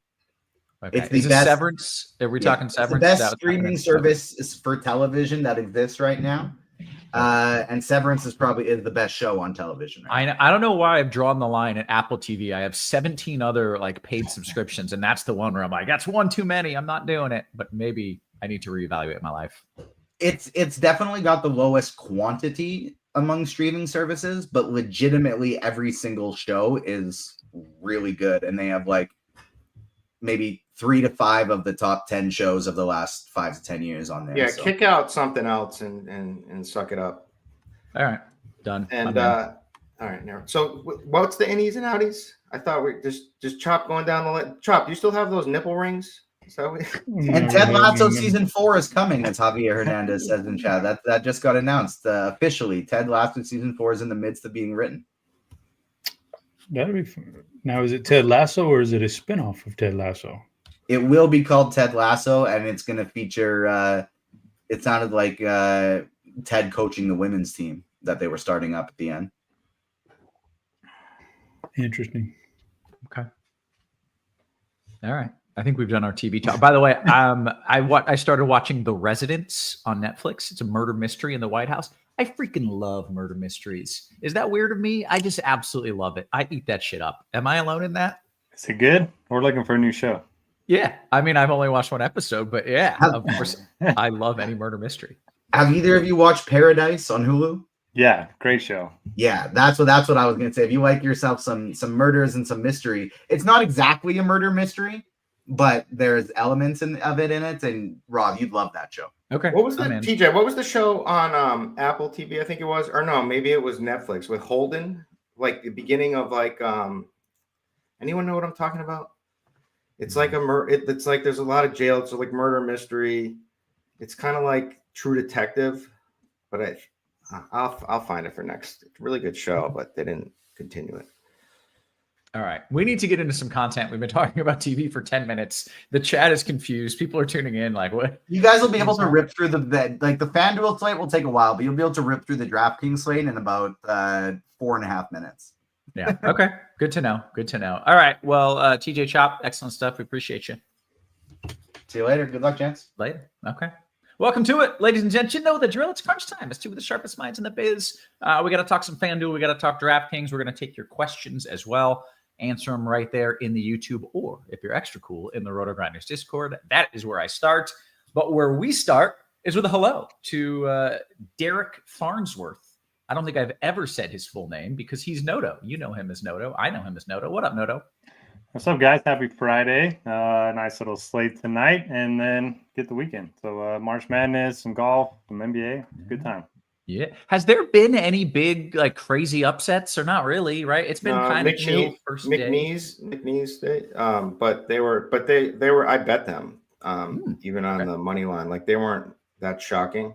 They were, they were one of those teams that fits the mold who were athletic and could shoot the three and make it hard on people. So I just got smoked on UNC. What a terrible team. Oh, I don't know. I just picked, I had like maybe 5 minutes to do my bracket and just picked super chalky. So I'm hoping the chalk prevails. We got Kirkdiese in the house. What up, man? How are you? Good. Happy to be here with Noto back to back. Sir. Here we are.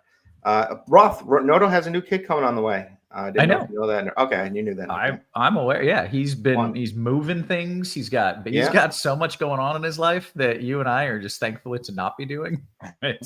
He's a busy man right now. Hey, we got to dive into this slate, gentlemen. Let's do it. Let's talk about what we got going on. We'll start on FanDuel. Kirk, why don't you lead us off? You can either give us what we need to know about what is still to come and what we need to plan around, or you can just dive right into FanDuel starting at point guard. I'll give just a tiny piece of that. Noto is probably the one that has it all. He's been writing the content all day. But the big news, like I mentioned, is that Donovan Clingan all of a sudden is a questionable. And, if late day questionable usually ends up being an out. And Duop Reith is sitting there cheap, someone that we know that can produce. So that's one to keep your eye on, or at least start planning for. And then we do have like Jamal Murray still up in the air. Russell Westbrook is already a really good play, so it just makes Russell Westbrook an even better play. So yeah, that's really all it is. But anyway, so here let's start on FanDuel point guard. Yep, point guard. All right, so we did get some early news today with Charlotte. And they're playing OKC, and I think it's a 20-point spread. So this is with LaMelo out, a bunch of pretty much everyone out for Charlotte. So LaMelo, Mark Williams is out. I'm just naming ones that are important. They don't have many buys. They don't have many point guards. They've got KJ Simpson is probably going to start and be the point guard. And if that's the case at 4,200, tough matchup, sure, but these games he'll get there. So. He's a really, really strong play. Russell Westbrook is a really, really strong play. Jose Alvarado is a little bit thinner, but going to be pretty chalky a little bit. But we don't know what New Orleans is going to do because Zion's out for that one. So we're just got to wait and see if I think he's fine because he has a big enough of a bench role. He might start, he might not. Jordan Hawkins is another guy that might start from that game, be a good play. I think he's going to be a good play regardless, Jordan Hawkins, that is. But other than that, Shai Gilgeous-Alexander. But my favorite is Donovan Mitchell. I think this is a night where Donovan Mitchell goes absolutely ham against Phoenix and their declining defense and KD. And the Cavs haven't been playing well. They've lost a few in a row here. And so this is a big get-right spot for him. But I'm sure Noto's got some more. Okay. Noto, your thoughts at point. Let's go. Someone said you are competing with Tuttle, which I think means you haven't said a whole lot this show. Yeah. That's on me. Noto, what are you doing here at point?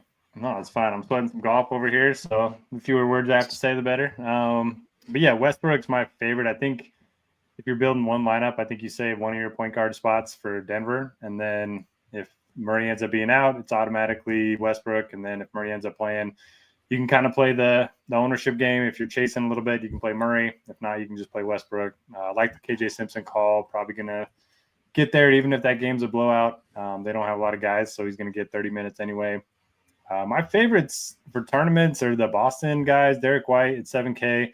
And then Drew Holiday kind of playing well out of nowhere. The last 3 games, he's had 38, 44, and 42 fantasy points. The minutes are up. Doesn't seem like anybody wants to play the Celtics, even though they're without Jaylen Brown, and they got a nice matchup against the Jazz, who don't really want to play basketball at this point in the season. Yeah. So I like those guys for tournaments. Don't mind the SGA call. That's pretty much it for me. I can't do Alvarado. Every time I play him, he ends up coming off the bench playing like 20 minutes, and then when I don't play him, he'll end up having a big role. So I'm kind of with Kirk in that I like Hawkins a little bit more than Alvarado tonight. Okay, how about shooting guard, Noto? Yeah, so some of the same names. Derek White, I think if you're playing him, you play him at shooting guard. It's a little bit more thin of a position. You can play Hawkins there too. Quentin Grimes in tournaments, he's all the way up to 8K. Can't believe Quentin Grimes is that expensive and viable. But, man, he's been on fire. 40-plus in 6 straight games. He had 77 the other night against the Rockets. Just wild. This guy was like 4K earlier in the season and not getting any run. So, I think he's viable with Philly being so shorthanded. San Antonio's defense has been terrible ever since Wembanyama went down with his injury. Don't mind Christian Brown. Don't mind Chayton Sharp. And that's pretty much it for me. Again, you can play Drew Holiday too, a low ownership. Okay. Kirk, your thoughts as shooting guard on FanDuel, please. Quentin Grimes. I mean, the dude's just has all the opportunity in the world when he's on the court because he's playing with a bunch of bums. He's a guy who gets defensive stats regularly, and he's like their number one offense when Maxey and all these guys are out and Kelly Oubre are out. So I like that. There's always a little worry that maybe because they said times they play. Nick Nurse just can't help himself with minutes. But they have said, I'd like to get him less minutes. There has been games where they've given him less minutes, so that's always a possibility. But it's also a possibility that he just plays 40 minutes for Nick Nurse, and so you have to like him. I also like. Well, it's not a field, so I'll get to that in a second. Derek White, I'll echo. Noto. I like Christian Braun, probable to play, and with Joker out, they're going to need offense from divvied out everywhere, so he can get going here, and we'll see if Jamal Murray is the player or not. I don't think so. Jamal Murray at 8,200 with Joker out. Normally, I'd be like yes, but like he's coming off a little bit of injury here. He's also going to have probably the best defender, one of the best defenders in the league, Tamari Kamara, guarding him. It just makes me like, if he plays, just makes me, I still like Russ. Like Russ is just he's going to facilitate a ton. He had 16 assists the other night. It's pretty fun to watch him, just for those of us who've been in DFS for a long time and knew what he used to be like man, like he used to score 100 fantasy points, it was unbelievable. So I love seeing that revival here. But again, I like Donovan Mitchell, Tamani Kamara for Portland. I do like Shaden Sharp. I kind of like that Portland-Denver game a lot, actually. Then other than that, I will say one more, Stephen Castle against this G League defense, basically, for Philly. Okay. How about small forward? All right. Probably going to be some similar names. Oh, so the favorite play is then Paulo Banchero for Orlando. Just gets the dream matchup against Washington. So he's in line for top stud. I would definitely play Tatum over him. It's 1,300 more. So no one's going to. I don't think Tatum's going to be that high owned tonight, because nobody likes to play Tatum when they see that they think it's a blowout. Yeah. I swear, the Celtics may blow them out if they're hitting their threes, like if they're shooting like a high percentage. If they're not, it's going to be it's going to get into the fourth quarter, and Tatum's going to go absolutely ham, and it's going to be a close game, and a game that they play down to their competition. So that's worth a lot. And even if they do blow him out, he could still do some work in that time. PJ Washington, great role for Dallas. We do have injury news. Desmond Bane we're waiting on too, but that game's kind of gross anyway. Well, Memphis is a good matchup for people, but the other side of that game, the Clippers, are pretty tough. So those are my favorites. Okay. Noto, your thoughts as small forward on FanDuel, please. Yeah, I agree on a lot of the names Kirk mentioned. I like Banchero. Have him tagged right now. He's averaged nearly 60 fantasy points over his last 4. Dream matchup against Washington. I prefer him over Wagner. The Denver guys are viable. Brown and MPJ. Don't know which one I prefer. MPJ's probably got higher ceiling for tournaments. Brown maybe a little bit higher floor for cash games. And then large field stuff. If you scroll down quite a ways, Kawhi Leonard on my radar. He's been awesome the last couple weeks. Pace-up game against Memphis. Looks like we have him at 10% ownership right now. A guy that could easily get you 50+. So I like Kawhi. We talked about Quentin Grimes. That's pretty much it. I don't mind the Tatum call too. Again, I think all the Boston guys are getting overlooked tonight against the Jazz. Yeah. How about power forward? Yeah, a lot of the same names here. I like Banchero the most. Aaron Gordon sees a 5% usage boost, 0.19 fantasy point per minute boost with Jokic off the floor. So he's my favorite. I have him tagged right now at 6'2". He's also coming in pretty good form, 48 and 44 fantasy points the last 2 games. Sohan's fine at 5,500. His playing time is finally going up. For a while there, he was just playing minutes in the 20s, but he played 37 the other night against the Knicks. MPJ, who I mentioned. Kawhi, who I mentioned. Probably my least favorite position. But yeah, I like Banchero and Gordon the most. Okay. Is this, Kirk, is this a spot where you're kind of spending up by default, maybe, because there's not a whole lot here at power forward? Well, I think yes, I like Banchero. You can also play him at small forward though, but I mean the Sohan is that's the play at 5,500. Yeah. That's the game. It's just going to should be DFS gold for the pricing and the defensive matchups on each. Both teams are just horrendous defensively now with San Antonio without Wemby and Philly basically playing all their reserves. So that's what. Those are the two names. Those are the names, really. But you might get to Aaron Gordon tonight, depending. If he plays Franz Wagner, you can always play.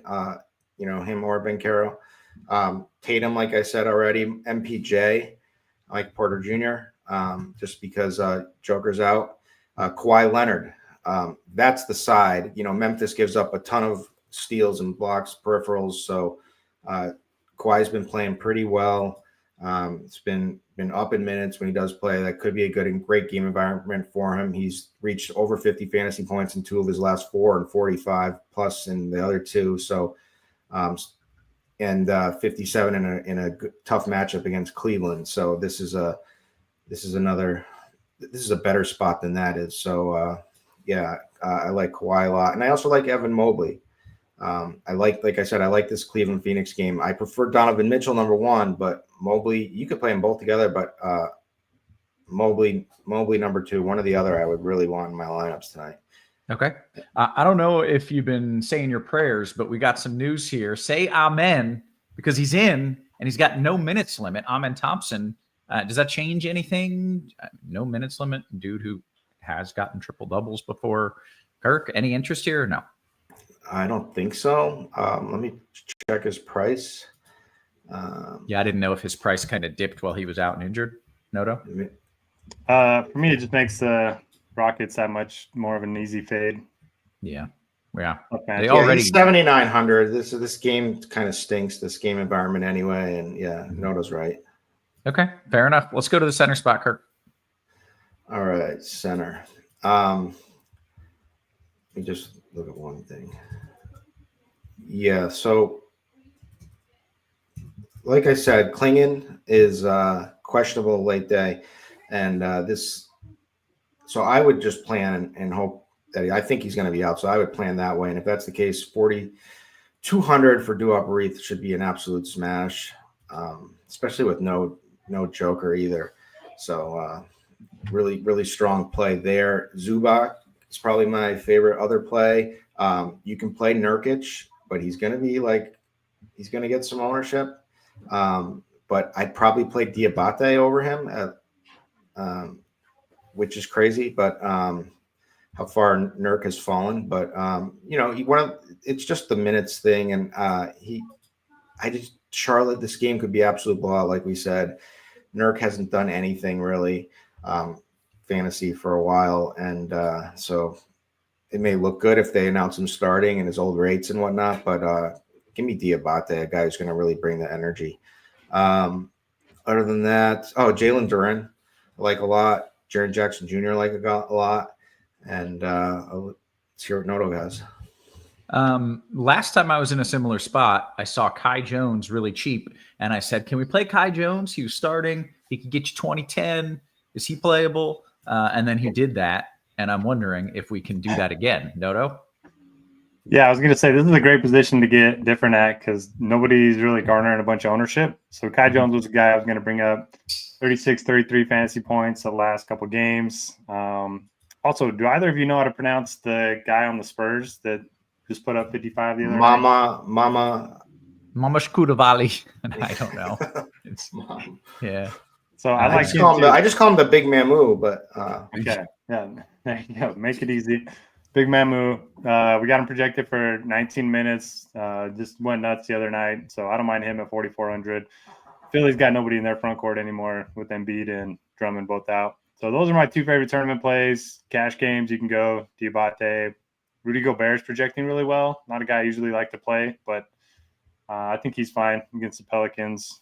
It's just a spot that I don't love, but I really like Kirk's idea of just planning for Klingon to be out and then going with Duop. Mamu Kulashvili, according to our chat. Mamu nailed it. Yeah, I think we got that. That was a very good phonetic typing there, Jackson. Thank you. I appreciate that.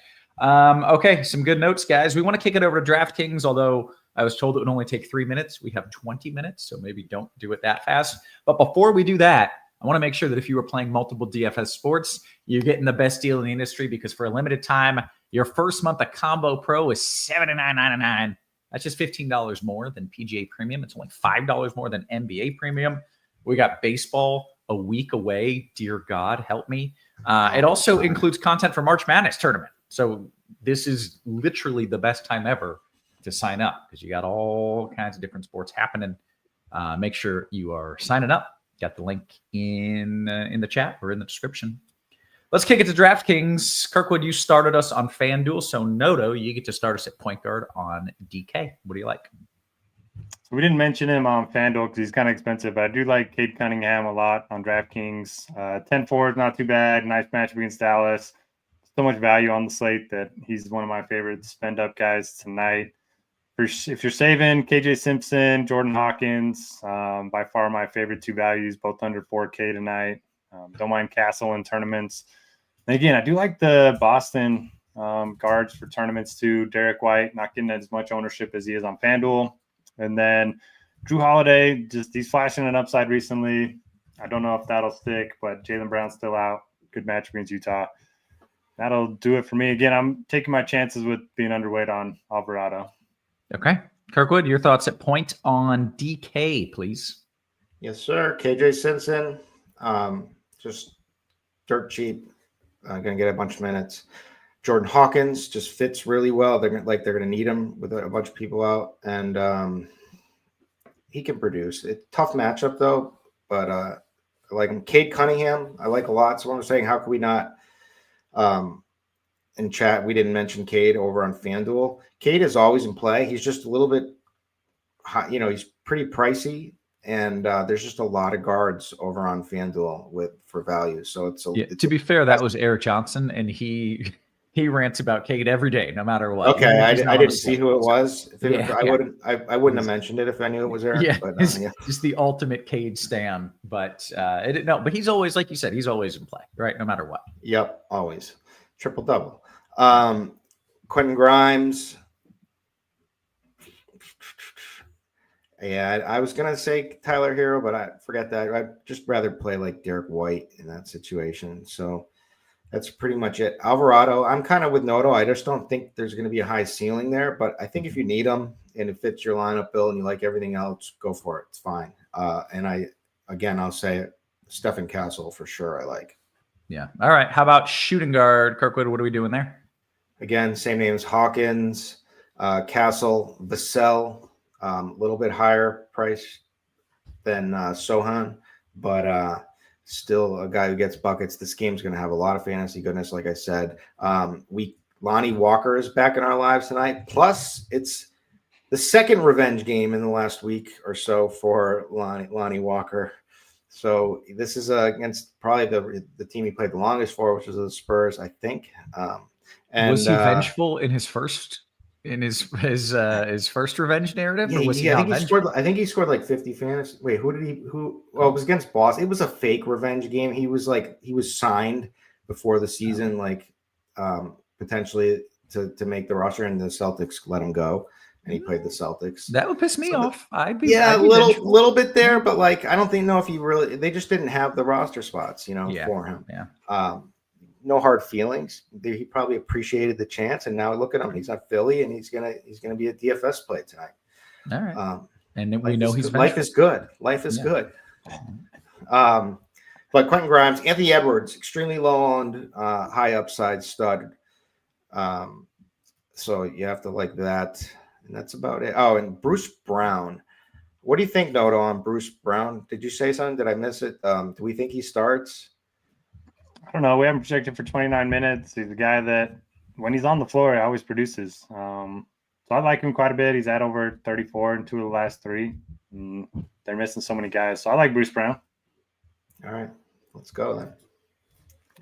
Why did who am I thinking of that would be like 40 now that I thought was Bruce Brown? Who am I getting him confused with? You're getting Kojo tonight? Corey Joseph? Maybe. I don't know. I wasn't even talking about tonight. This play would probably be retired. But anyways, I will ponder on that. With Corey Joseph is starting tonight. Oh, okay. Oh, Bruce Bowen. Bruce. Oh, yeah. I was thinking of. Yeah. All right. Yeah. I was like, this doesn't make sense. Okay. And I just learned, not that I know who Lana Rhodes is, but apparently Bruce Brown is Lana Rhodes' baby dad. No, I don't know these names. I'm not sure why Why that would ring a bell. Noto, what are we doing at shooting guard? Yeah, so a lot of the same names. I like Jordan Hawkins at 3,200. Castle, Derek White, Bruce Brown. I do like Casey Wallace. Just announces he's playing tonight. He's been really good. Dort's out. That's an incredible gift. Was that Wally Zerbiak that got ninja kicked in the face? That's incredible. Man, by Bruce Bowen. Nice. Wow. Good stuff. Thank you for that. Wally. All right. Sorry, I didn't mean to cut you off. I just saw a ninja kick and had to make sure we saw that. It's like the Antonio Brown when he returned the punt and kicked the punter in the face. Yeah, that's pretty much it for me. Nobody's going to play Quentin Grimes on DraftKings because he's so expensive. So I like him in tournaments too. All right. Sorry, girls just came home. All right. What are we doing? A small forward, Noto? Yeah, I don't love the position. I'll probably play Bruce Brown and then move on. But Vassell's fine. Keldon Johnson's a guy that can always get you like 25, but I don't know how much upside he has. I do like that game environment. Lonnie Walker's there too. But I don't have any strong takes, really. If you want to get a little different, Oscar Thompson going up. He's been good per minute guy his whole career, finally getting a little bit more playing time recently. That's about it for me. Okay. I lost track of where we are, but I think we're at Kirkwood back on small forward. Yep. Tatum, Franz Wagner, like him. Keldon Johnson, 4,700, big body, just has more of a role now. Again, I like all the plays in this game. Lonnie Walker, Oscar Thompson. Let's see, anything in maybe Bruce Brown if you need that for 4,100, like we talked about, Noto said. And maybe Sensabaugh, who can score, but obviously a tough matchup against Boston. But like 4,100, they're gonna need somebody's gonna have to score. So I don't mind that. And then yeah, that's it. Okay, you get to bring us to power forward. Then what are we doing there? Is it again kind of the weaker position like it was on FanDuel? No, well, it's both. Well, maybe that's why he's probably going to be so high on him. But like and it's why he stands out. But like it's the Sohan. I guess I shouldn't say weak so much as condensed, maybe. Yeah, condensed is the right. Plays so it's like Sohan and Banchero are like really strong plays, just on both sides. And so Tatum's a good play, and then Keldon Johnson's a better play over here on DraftKings. You could get into some Tobias Harris, you could get into some PJ Washington or Oscar Thompson, and you could even get into Naz Reid. 5,700 looks pretty disrespectful of a price for him. I think he can have pop off for a big game in this cupcake matchup with New Orleans, and then and Bam Adebayo. So it's actually power forward's pretty good here. Okay, good stuff. Noto, your thoughts at the 4? Yeah, give me some Mahmoud Kelashvili. Nailed it. Well done. I was practicing for a minute there in my head. Yeah, 44,000 on DraftKings. I like that quite a bit. 6% ownership too, and we love that game environment.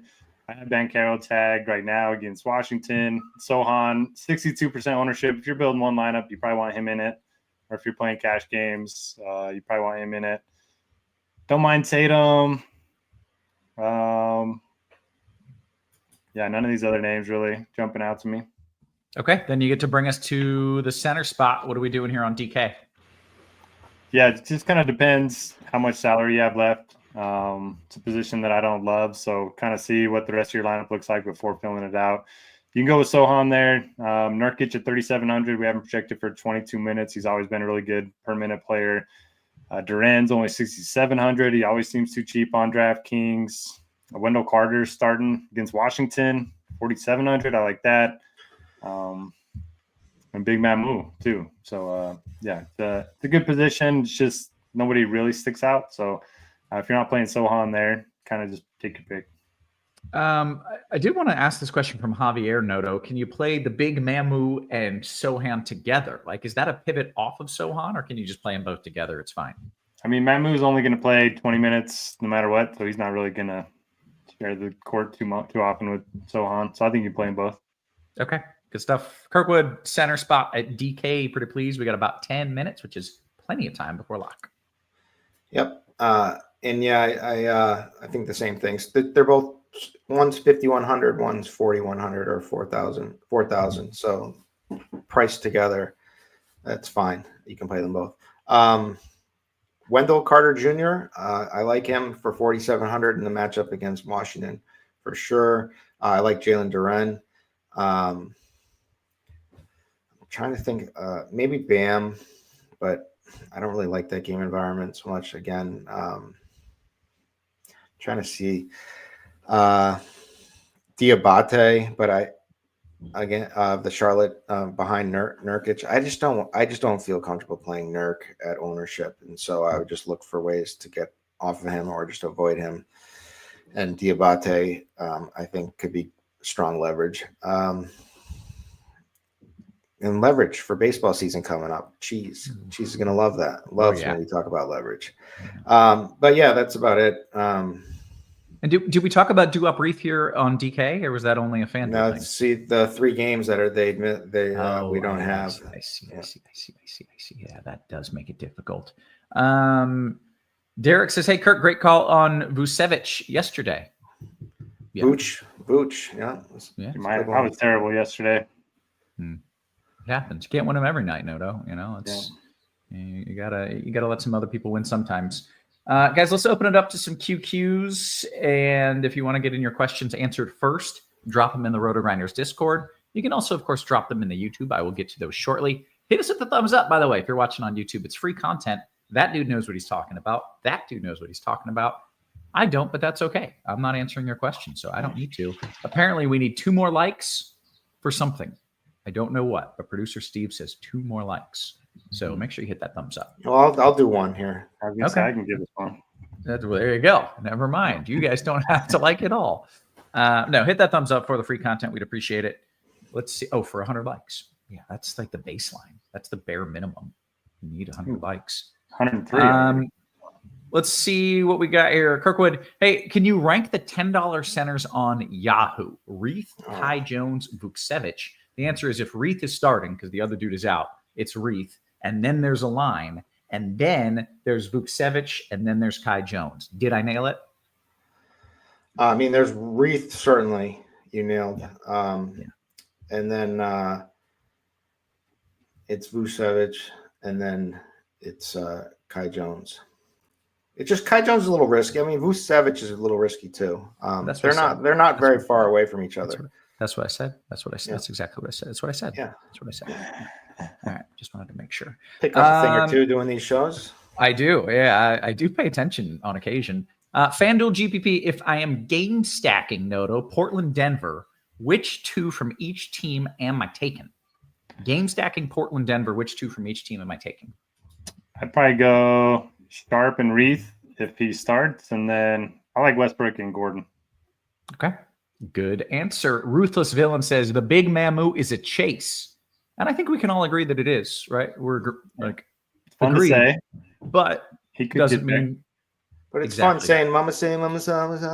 Yeah, when he scores, you get that if you win 50 grand, you get to sing that song as he's like splashing threes on people. It's worth it.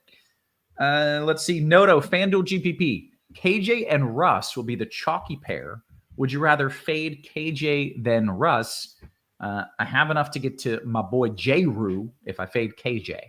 I do like Drew a lot. So yeah, I can get behind that. Okay. Did get some news here that Kessler Edwards is out. He's inactive. Which does this bring us back to Kai Jones?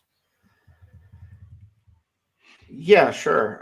It's all Brandon Williams. It is substantial because it's just they just don't. That's another body that was going to get minutes and playing time. So yeah, I think everyone gets a little bit of a bump. That Brandon Williams is playing too. I just saw. I barely know who the hell these Dallas guys are. That team is so sad. You know what it is? What? Kyrie took down Kyrie wherever he goes. Just I don't takes know. the team down. Even if you don't think that's true because you think he really gave it his all, it's like somehow, some way he's behind it all. I would love to blame him but this is the one time that like I don't think we can blame him on incompetent management dealing trading Luka. Maybe it was him being like, you gotta trade Luka. Yeah, right. It's this Luka guy. Gotta get rid of him. Get me Do we have more interest in Kai Jones now with Kessler Edwards out, or whoever? Williams? Was that the? Brandon Williams is playing. That makes Jalen Hardy a little bit less of a play. Let's see here. Yeah, sure. I mean, it doesn't really change that much, but they're all like any of the cheap guys are all good. Okay. Let's see what else we've got. Is KJ Simpson back on the team? I'm not sure which team Lord Matty Ice is referring to, but he apparently he says, I thought he was in the G League for like a month. Do we know anything about KJ Simpson, where he is, and if he is on a team, any team, anyone? He's going to be starting tonight for the Charlotte Hornets, I believe. Okay. He is on a team. So there you go. Playable or not playable? Yes, very playable. Oh, very nice. Okay. We've got 4 or 5 minutes until lock. Hit with that thumbs up. I'm jumping in the YouTube to see the questions that we have there. We'll go to Lord King Guru Noto. He says Kojo or Gillespie, last piece FanDuel single entry. I wouldn't play either, but Kojo, I guess. Okay. Ray simply says, don't mess with the Sohan. Which, all right. Actually, he said, I don't mess with the Sohan, which is very different. Is that the Adam Sandler movie? Yes. Okay. Is it Adam Sandler or who? Yeah. The Zohan? Yeah. I forget who. Yeah. But yes, it is that reference. What else do we have? Here we go. DK Cash. Noto, this is for you. Grimes and Walker or Wagner and big body Keldon Johnson. First one. Okay. Our guy Budho Jenkins Kirkwood. There's a symbol. He says Goga Batatse greater than Wendell Carter. Do you agree with where he has placed his greater than sign? No. No? That's possible. Tonight or in general? Yeah, that's a good question. Yeah, I don't know. He did not specify. It was a very simple post. If we're talking about tonight, I like Wendell Carter. Yeah. Okay. Let's go to Jim's question. This is an interesting one. I always end up picking one of these two dudes and always choosing the wrong one. His question is, can you play Franz and Boncaro together in one lineup and then Vassell or Castle in a DK GPP? Noto?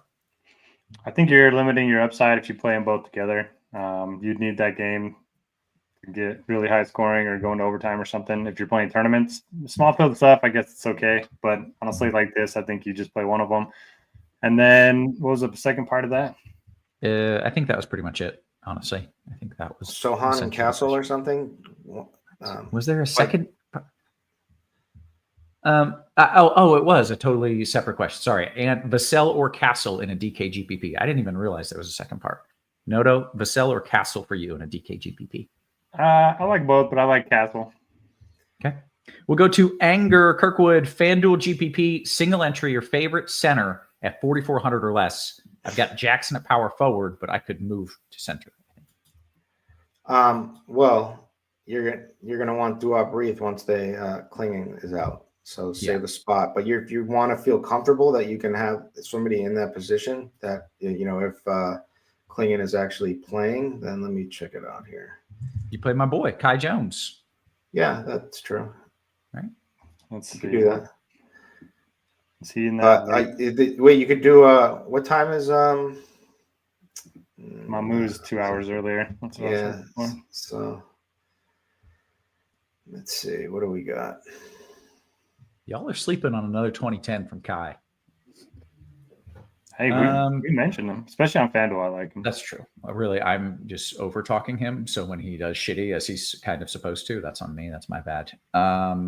Let's see. How many Pistons should I play? Is a question from Stardog Kirkwood. How many Pistons should Stardog play? 2 max. 2 max. Okay. Jackson Carr says Aaron Wiggins or Naz Reid. Noto. I'll go Wiggins. Okay. Got a 2v2 from Javier. We have less than a minute until lock. Make sure you hit the thumbs up. Big body Keldon Johnson and Cade Cunningham or Mamu Tatum. Who's this one to? Me? I'll give it to you, Noto. Big body and Mamu or Big body and Cunningham or Mamu Tatum. I mean, the first one's definitely going to project better, but I'll go number 2 for tournaments. Ooh, okay. Mamu or Nurk on FanDuel, Kirkwood? Wow. I'm kind of scared of the chase here, but I hate Nurk in this spot. So I think Nurk is the correct play. I think Mamu I would play. And then I would blame Noto if I lose. And that's kind of how. Yeah, that's the move. Makes me feel better. You know? Yeah. That's essentially, I think, why they carry me to do baseball weather is just give someone to blame when they lose. So, and that's you know what? That's the most important part of being a tout. You know, everyone says touts, typical tout. Like everybody just wants to be able to blame somebody else, and there's that's value. There is a lot of value. That's what we're here. Zoom in. That's what we're here to do. You blame these 3 mugs, and you're good. Hey, guess what, gentlemen? We hit lock. I did maybe see somebody tag me. How many minutes would you project Duop for if he starts? Do we know? Noto, anybody want to take a guess at this? How many minutes would we project Duop for if he starts? Well, you could also look at Klingon's minutes lately. You know, he does have a game with 20. I would probably give him 25 minutes, to be honest. Yeah, he's top 20 in 3 of the last 7. Yeah. All right. And then one last question before we bounce in the Discord. I always try to get to those no matter what. DKGPP. Charlie, if you want, you can come in here. DKGPP, are you okay fading KJ Simpson and Alvarado? Are you okay fading KJ Simpson and Alvarado? Noto, yay or nay? Yeah. I like KJ more than Alvarado, but I'm fine. They're both like guys that could just put up 15 to 20. Yeah. Okay. Kirkwood, I feel like you were definitely on board with the Alvarado fade. The Alvarado fade. I like you said, I like KJ better. Yeah. Okay. Hey, guess what? You could fade them both. Yeah. I'm jealous because producer Steve is doing pretty well in the tournament contest, the RotoGrinders tournament. I don't know if you guys entered or looked at its standings, but shout out producer Steve. You're in like 11th or 12th place. And 2B, he is getting Chick-fil-A dinner and having movie night. That's pretty solid, right? Movie night though, on when it's basketball right now? You're supposed to be watching March Madness, no? Yeah, you get kids. It's early in March Madness. What movie? What movie, Steve? We need to know the movie. He says, I have a 3-year-old. Like, yeah, it does. For the first time, we're gonna watch Finding Nemo with the baby. So electric. One, all right, it's gonna be a good one. That's Dylan's favorite movie. That's I go to if I just need him to just veg out in front of it, because I used to take him to the aquarium too. Yeah. It's electric. You're gonna love it. Yeah. Sharks seem a little scary. The shark part a little dicey, but all in all, my pretty name's great. Bruce. You're gonna a shark named Bruce. Yeah. Bruce. Also, yes. Do I get double spicy sandwiches like Roth? Yes. Get 2 chicken sandwiches. Take the chicken, put it on one, and then you have a double-decker chicken sandwich, and that is the life. That is what you should order. With that, we're gonna bounce out of here. Can I just add 2 movies? Please. Sorry, for Steve. Yeah, you can, man. Yeah. Steve, have you watched The Incredibles? And have you watched all the Toy Stories? I have, but the baby hasn't. She loves Jack Jack, though. She saw a little clip of Jack Jack. She wants to watch The Incredibles. And we did watch the first Toy Story, which is awesome. Yeah. All right. Okay. That's it. These are good. These are all good choices. We approve. All right. Also, we're just like re-warming up Noto, reminding him of what is to come and not too soon from now. No, not too far from now. Hey, okay. She'll have 2 older brothers that can watch all those with her.